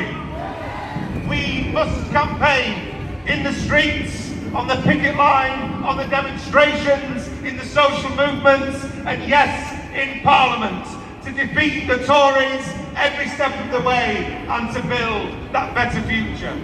And the Tories know that there's resistance out there. That's why they have in their sights all your ways of resisting and fighting back against their dangerous, unpopular agenda. That's why when you look at that police bill, they're trying to stop your right to protest. That's why when you look at your right to vote, they're trying to introduce voter ID in order to suppress anti-Tory working class votes. And on a whole host of other issues as well, they've tried to, since the coalition government, take even further draconian steps to try and stop our trade unions fighting back. But the truth is, whatever legislation they manage to pass through Parliament, through our trade unions, through the ballot box, through our demonstrations, we're going to continue to fight back against their rotten agenda, aren't we? And there is a better way. We're not just united in opposition to the Tories, we're united in a hope for a better future that all of you are going to build. And that means, for starters, a wealth tax on the super rich so they finally pay their fair share. It means the National Care Service, built upon the principles that founded our National Health Service, the greatest example of socialist principles put into practice in our country's history. It means free education. It means a social security system that no longer treats disabled people like dirt, but treats them with dignity. It means bringing in legislation to tackle discrimination. Discrimination against black people, discrimination against ethnic minorities, discrimination against women, discrimination against GRT communities, discrimination against other minorities in our society. It means pushing for a socialist Green New Deal. It means pushing for a solution to the greatest free market failure in history, because the free market has brought our planet to the brink of destruction. It's threatening so many species around the world, including our own. And so these are just some of the positive things that we are fighting for. And I believe we can achieve that better future. I believe we can achieve public ownership of all the major utilities: water, rail, mail, electricity, energy, as part of securing a better society and as part of fighting against the threats of climate catastrophe. So I want to finish by thanking everybody who's marched today. It's good to be back together, and when we campaign together, when we demonstrate together, when we fight together, we turn our dreams of a better society into reality. We are going to do that. We're going to win that better future with your help. Thank you very much. Thanks so much, Richard. That's brilliant. And now I'm really pleased on behalf of the National People's Assembly to introduce John Rees.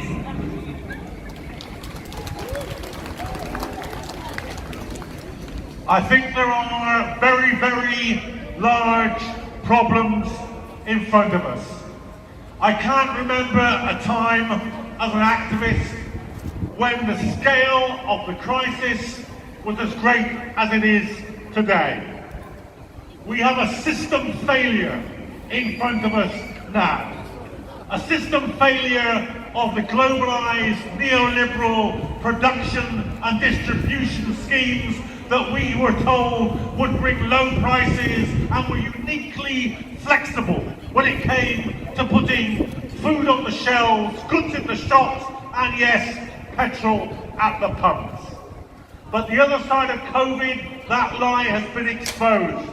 The free market has no reserves of trained labour, has no decent wage jobs, has no ability to bring things from one side of the planet and put them on the shelves in the shops on the other side of the planet. So the crisis that we face now is not a crisis of immigration, it's not a crisis of inability to provide, it's a crisis of the free market system unable to provide decent, well-paid, stable jobs that can deliver things produced locally to people when and where they need them. And that crisis is as big now as it's ever been. On top of that, we have a climate crisis, which is an existential threat to the entire planet. On top of that, we have a crisis of policing in this country because very large proportions of the society no longer trust the police. Black people don't trust the police.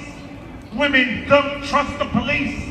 And how can any protester trust the police when in the court this week they were found guilty of undermining the democratic right to protest?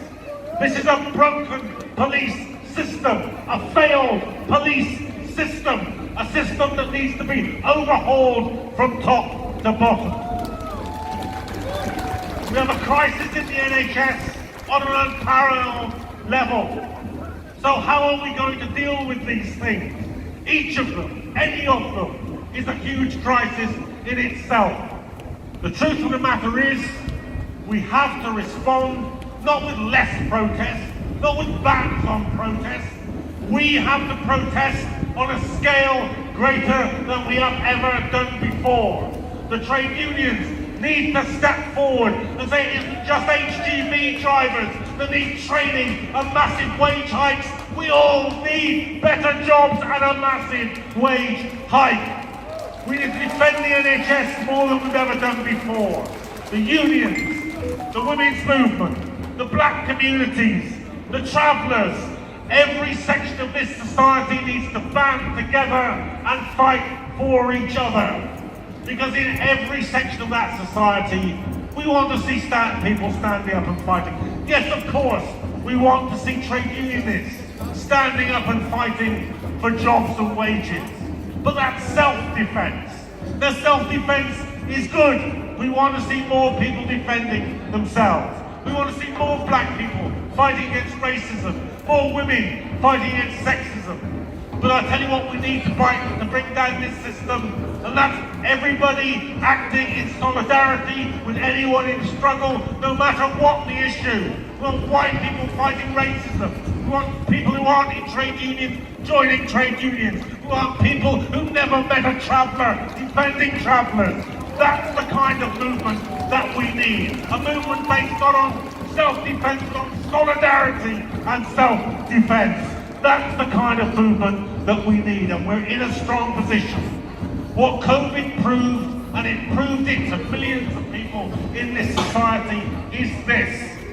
You cannot get by for a single day without the nurse, without the bus driver, without the caretaker, without the office worker.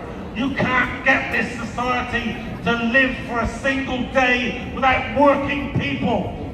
Not the rich, not the shareholders, not the Tories, ordinary working people, black and white, man and woman, every single kind of person that you can imagine in the working class in this country. That's what the society depends on.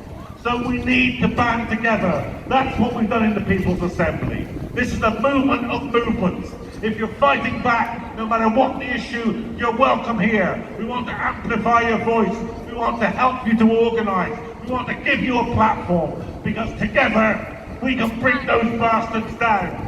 This is a government of the rich, for the rich, that doesn't know the first thing about the reality of working people's lives. It's time to drive them from office and get a society for working people, by working people.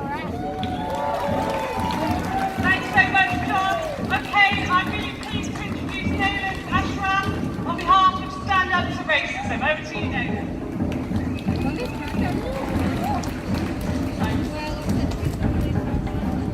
Okay, thanks to the People's Assembly for allowing us to speak. Can I just say what a fantastic march we've had today? It's so good that so many groups have come together, united under the banner of the People's Assembly, to really send a message to the Tory party that they're not welcome, that they don't represent us, that they should never come to Manchester again. Let's make that really clear. And I want to also say this: solidarity to the organisation Drive to Survive. Because as a Muslim woman, I know exactly what it's like to be a minority in this country and be attacked by those at the top of society. This is what it's like. They want us to turn on each other. They want us to blame minority groups in our society. And today we show that actually the working class has come together, stand together in unity, and rather than allow them to divide us. That's what today was about, and that's what our movement is about. And I also want to say this. The Tories, they go on about the fact that actually refugees are not welcome. You've seen the rhetoric coming from this government. We've seen the rhetoric of this Tory government who allowed thousands of people to die in the Mediterranean and the Channel, while people that are just coming for safety, and they keep telling us, you know what, there's no room for those people, there's no money for those people, but we know that's not true. There is money for their rich friends. There is money for their rich banker mates and then the companies that are getting the COVID contracts. And actually British working class people have shown that actually we welcome refugees. We're If you see the amount of support that Afghan refugees have got, it shows that actually British people turn against the racist rhetoric of this Tory government. And we want to help people, we want to stand together. So I'm saying this, on Tuesday, we will be out at 5 p.m. in St. Peter's Square. We will be out to take the knee, because Priti Patel will be speaking that day, and she's going to be pushing her racist agenda, because she wants us to blame each other. She wants us to blame refugees. She keeps going on about she doesn't want low-paid refugees, migrant workers coming to this country. Well, to tell you this, that what we've seen over the last 18 months is actually low-paid workers that have kept this country together. Refugees, migrants. And when we say migrants make our NHS, we mean just that. So say it loudly, migrants make our NHS.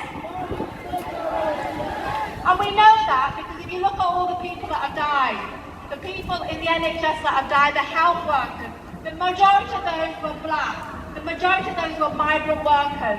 And we say this, it's not immigrants, it's not refugees that don't share the values of this country. It's the Tory government who put profit before the likes of people. And this government would like to tell you that because I choose to wear this piece of cloth on my head, that somehow I'm a threat to British values. Well, I tell you this, it's the Tory and their drive for profit that is a threat to British values.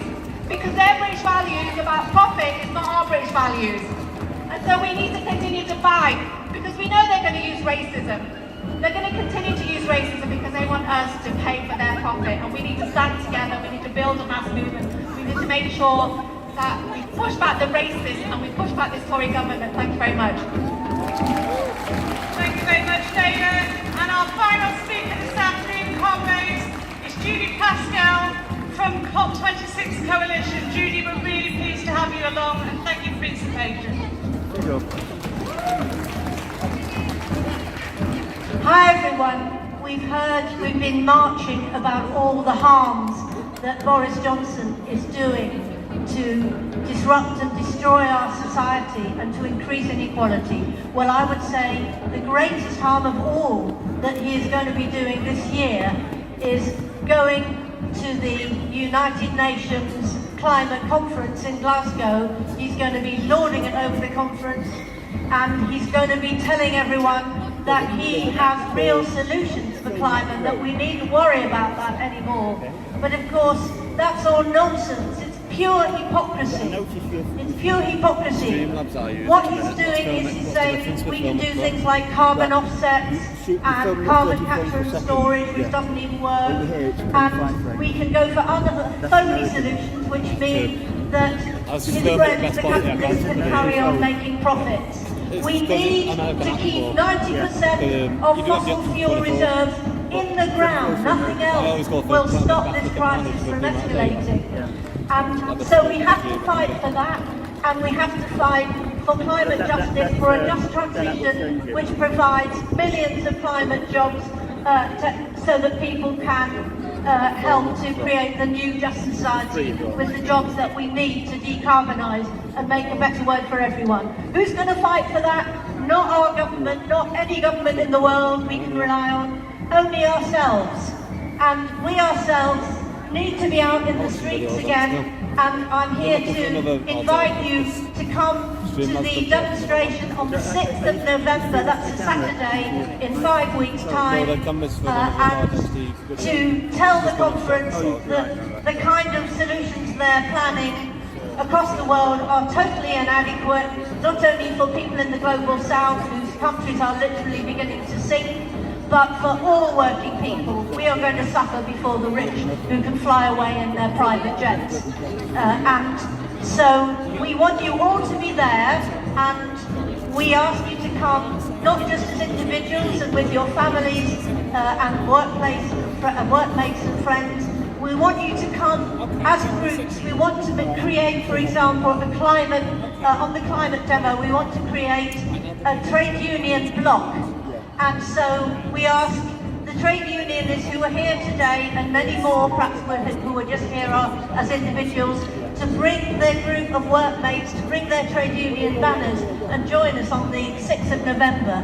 Because not only do workers have families, you know, we all have families and we worry about their futures, and we want to stop it being destroyed by this government and by capitalism, we also know that people in workplaces have more power.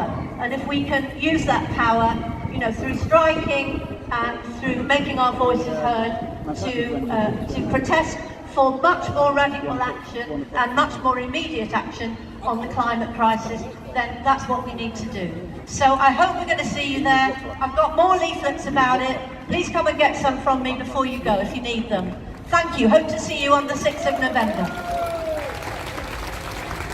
Thanks so much, Judy. Okay, comrades, it's been a really long day, but it's been a really good day. I'd ask you to go back into your workplaces, into your communities, and let's build the biggest mass movement of opposition against what this government are doing, this rotten Tory government. You've heard today from a whole range of speakers about why that's so necessary. Thanks so much. Safe journey home. Take care. Stay safe. Thank you.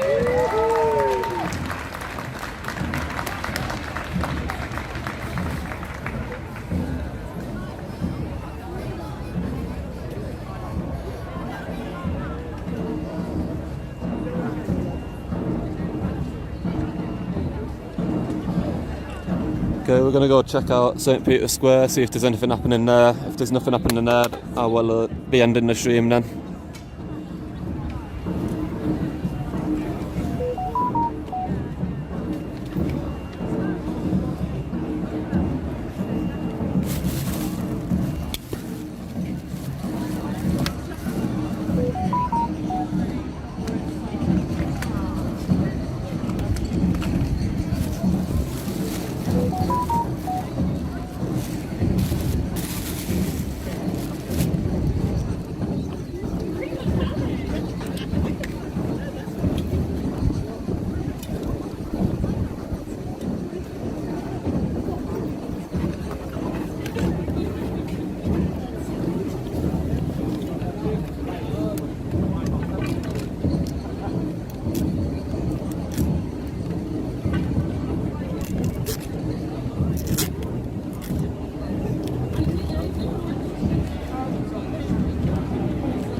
see you around.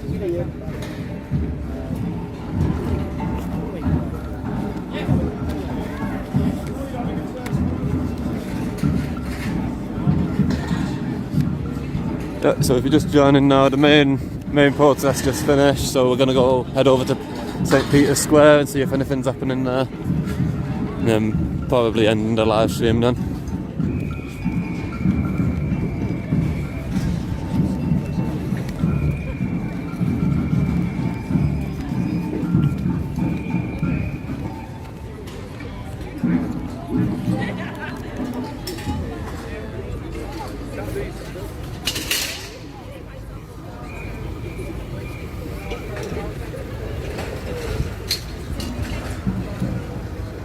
It just came to a finish. All the speakers are done now. Everyone started filtering out. I'm going to go see if anyone's headed over to St. Peter's Square.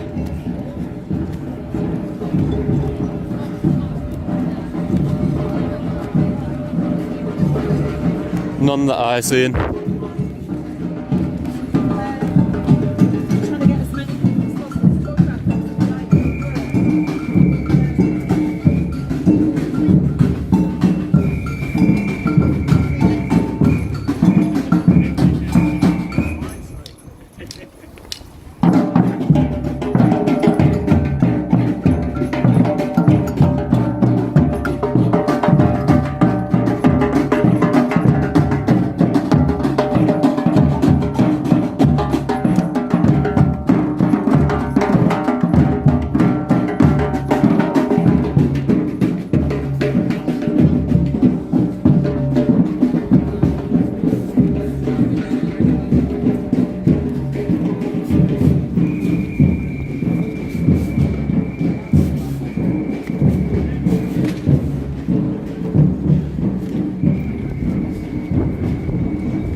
And anyone outside of Manchester, that's the Science and Industry Museum here. Very good museum. It's pretty big. It's got all the old Industrial Revolution stuff from Manchester.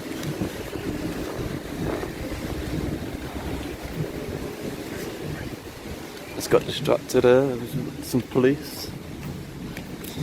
Get a quick video of this.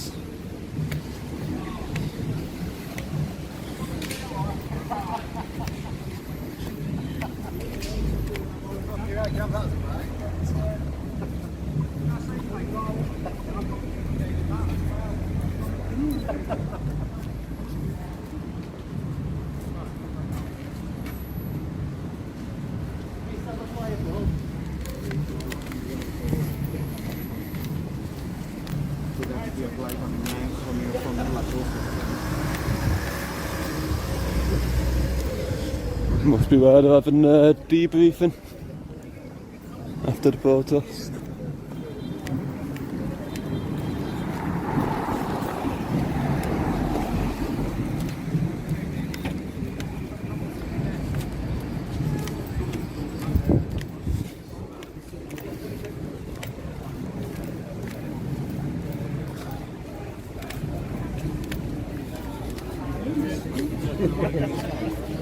Even more of them down there.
having a debriefing as well.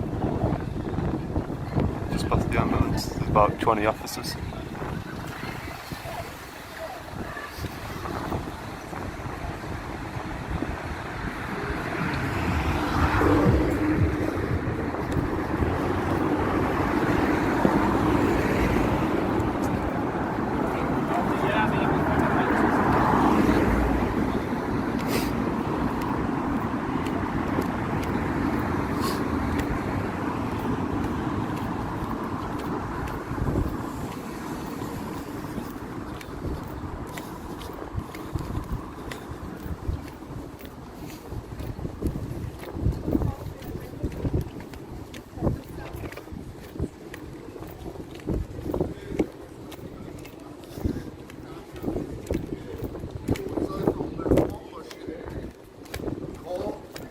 مثلا یه استاده که مثلا نور نبود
Coming. All over, slip in there.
Do you mind if I get a quick video of your gun? I won't get your face in it. I won't get your face in it. Maybe that's one of these lights, but no. You okay with getting a video of your gun? I won't get your face in it. Mate, we're just busy doing it. Sorry, pal. It's okay, mate.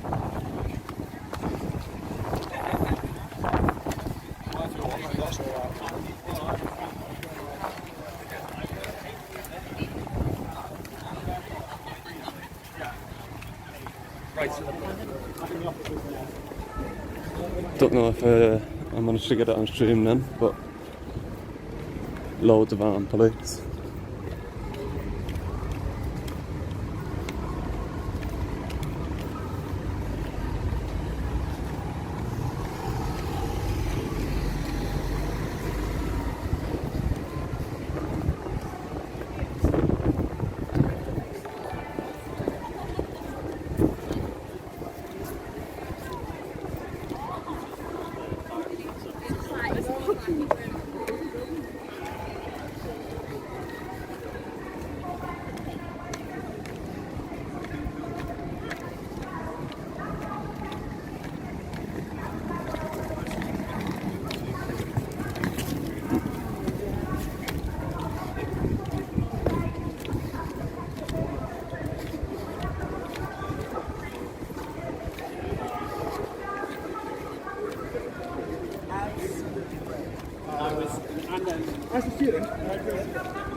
Is it against the law to protest it? You're not asking the nice thing. The thing is, they can stand over there leaving the chair, more than off the grass thing. But if I stand here and talk about gypsy and travel rights to white people, like I said, you're trying to move me all over there. Nah. I ain't taking no guns. Right, we are not allowing protests to take place. It isn't a protest. That is what classifies protest? You don't have to allow it. You can't even have to allow it. Sorry? I've only just arrived, but these are activists trying to do a protest and the police saying they're not allowed to. Police saying they're not allowed to. Interesting. Okay. That is a designated. Why can't they? Why can't they? I've only just arrived, I don't know. There was a Conservative woman here. You know what happened? A gypsy woman speaks to you, 3 gabbers over top of them. What do you have to do there? Fling the acrylics in your face. What's going on I've just come over to talk to you. Four of you are one person. Why are you shouting at me? Hey, it's not talking about me around Dad's house. That's all right with you. Yeah, right, I've come over to talk to you and I've asked you nicely to move into protest area. All those people over there are in the protest area. We're not right, well, I'm not allowing you to protest in this area. Well then, right, you can move over there where you can protest freely. Or you can carry on arguing with me. It's up to you. Right, it's moving into the area. One person shouting is a protest. Did you know that? I didn't. Where? I just learned that from that police. Right, that's the agreement. Where is the law for that? Because I'm making a When protest. the plan goes into protesting and organising this protest and these conventions. Protests are organised by the people. Organised by the government. We can do what we are. It's something right. I'm not going to shout to you. Right, I've explained it a couple of times here. That is a designated protest area. This is not. Okay, so we're allowing people to stand in there to protest. Right, and I've explained that to you. Why do you have to be at? It's like 2 steps away. What is the point of standing here? They can hand out the problem is, right, if one person starts protesting here, if one person protests here, he includes everybody else. Now that's not fair. Right, now listen to me. That's not fair on the other people who actually complying to it. So this is not designated. Actually, it's never come a compliance like right, every person over there is protesting against something. Yeah. Right, everybody's protesting against and something. And that is the same as me. We're not just all part of one thing. I never said you was. You're saying that, not me. Right, no, you're allowed to go over there to protest in that area. We are not allowing any protests in this area. Yeah, look at the optics, mate. 4 gabbers came over to talk to me. Right, I came over on my own. I didn't shout up for anybody else. Right, when I came over to speak to you and ask you nicely, you turned it into something else. Right. What do you mean it's a... Right, I've asked you nicely. Yeah, can we move in there? Because you can protest me, she's right over there. I'm telling you now, I am physically struggling because, listen, if you give me this midnight, you can stay here. You cannot take my son. Now listen, how can I tell you? People do it all the time. You've always been shooting me, you're taking my side. No, I'm saying, get off me. Put your side in there, and you have your side. You can't hold a banner. You've always done this, maybe it was been shouting there. Get gorgeous. What's back there?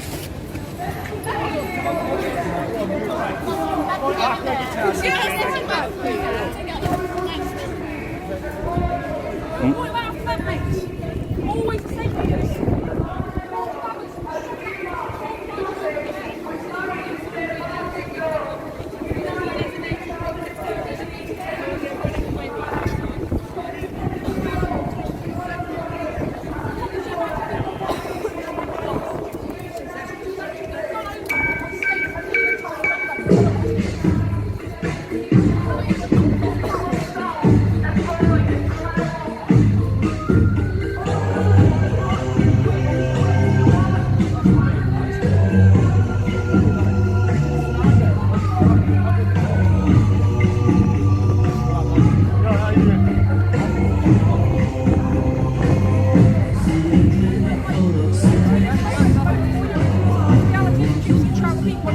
to get shoved sideways. We've had a bit now. It's not a moment for cameras. We find it funny to see our trauma. It's shit. Everyone gets their cameras out. All these people come over us. They're all gorgeous people, all the same. Well, it's a case of you've got that right there. Fuck off from the cameras. No matter.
Boris Johnson, Boris.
money.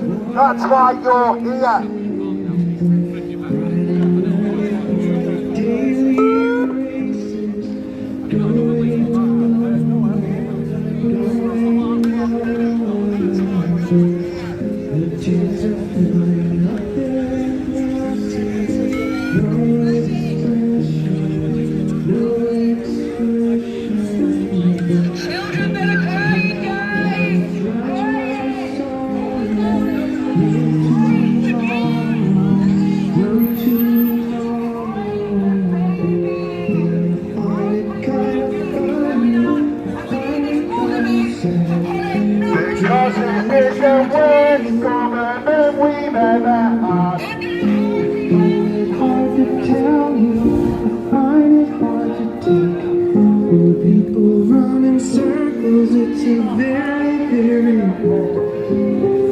You got any good ones today? Yeah. Yeah. What's up? I was just asking if you possibly I can't hear you. You speak up a little bit. Oh, right, yeah. Trying to do it from the other side then. Yeah. Go on. You know, because in January, when it was the lockdown, and then he got approached by police. Yeah. They were trying to threaten £1,000 fine. I just wondered if maybe just telling the story of that. I don't do any activism, mate. I just do journalism. Just your personal experience, you know. I don't talk about it because it would be classed as activism. Yeah. I'm not sure whether I'm an activist. I'm coming to Manchester to do like interviews and and also be against the Tories. Whether I'm just not as well translated. So it's a bit of both. Sorry, man, but I can't because it's a fine line when you talk about that sort of stuff. I don't want to seem like I'm taking any sides.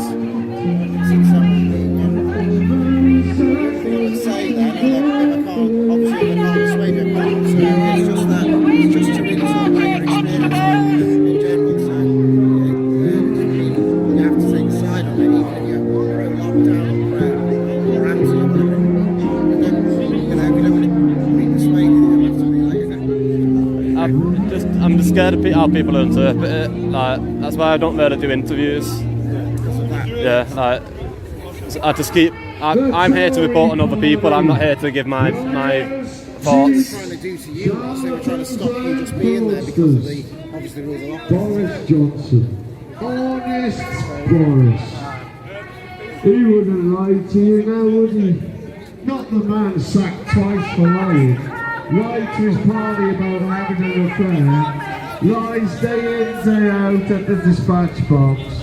Not honest Boris, he wouldn't lie to you. He wouldn't lie to the Queen to prorogue Parliament, would he? Not Boris Johnson.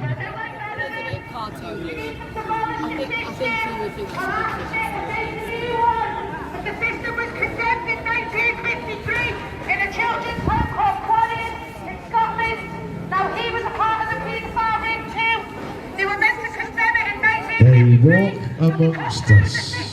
And this is unfortunately what the police are working on there. We need condemning. The system needs condemning. All parties need condemning. The children are being abused and no one's even recognising it. And these parties are doing it. So I am not going to be tied back into your Kill the poor fringe meeting. Room 6, top of the stairs, far right. Starve a kid to save a quick, fringe meeting. Top of the stairs, room 8, far right.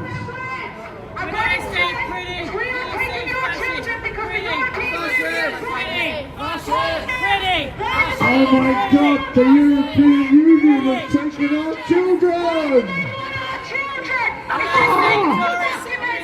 It's my court document. Why does he want the children, the European Union?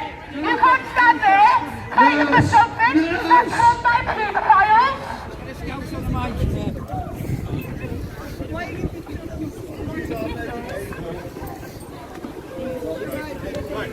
They walk amongst us.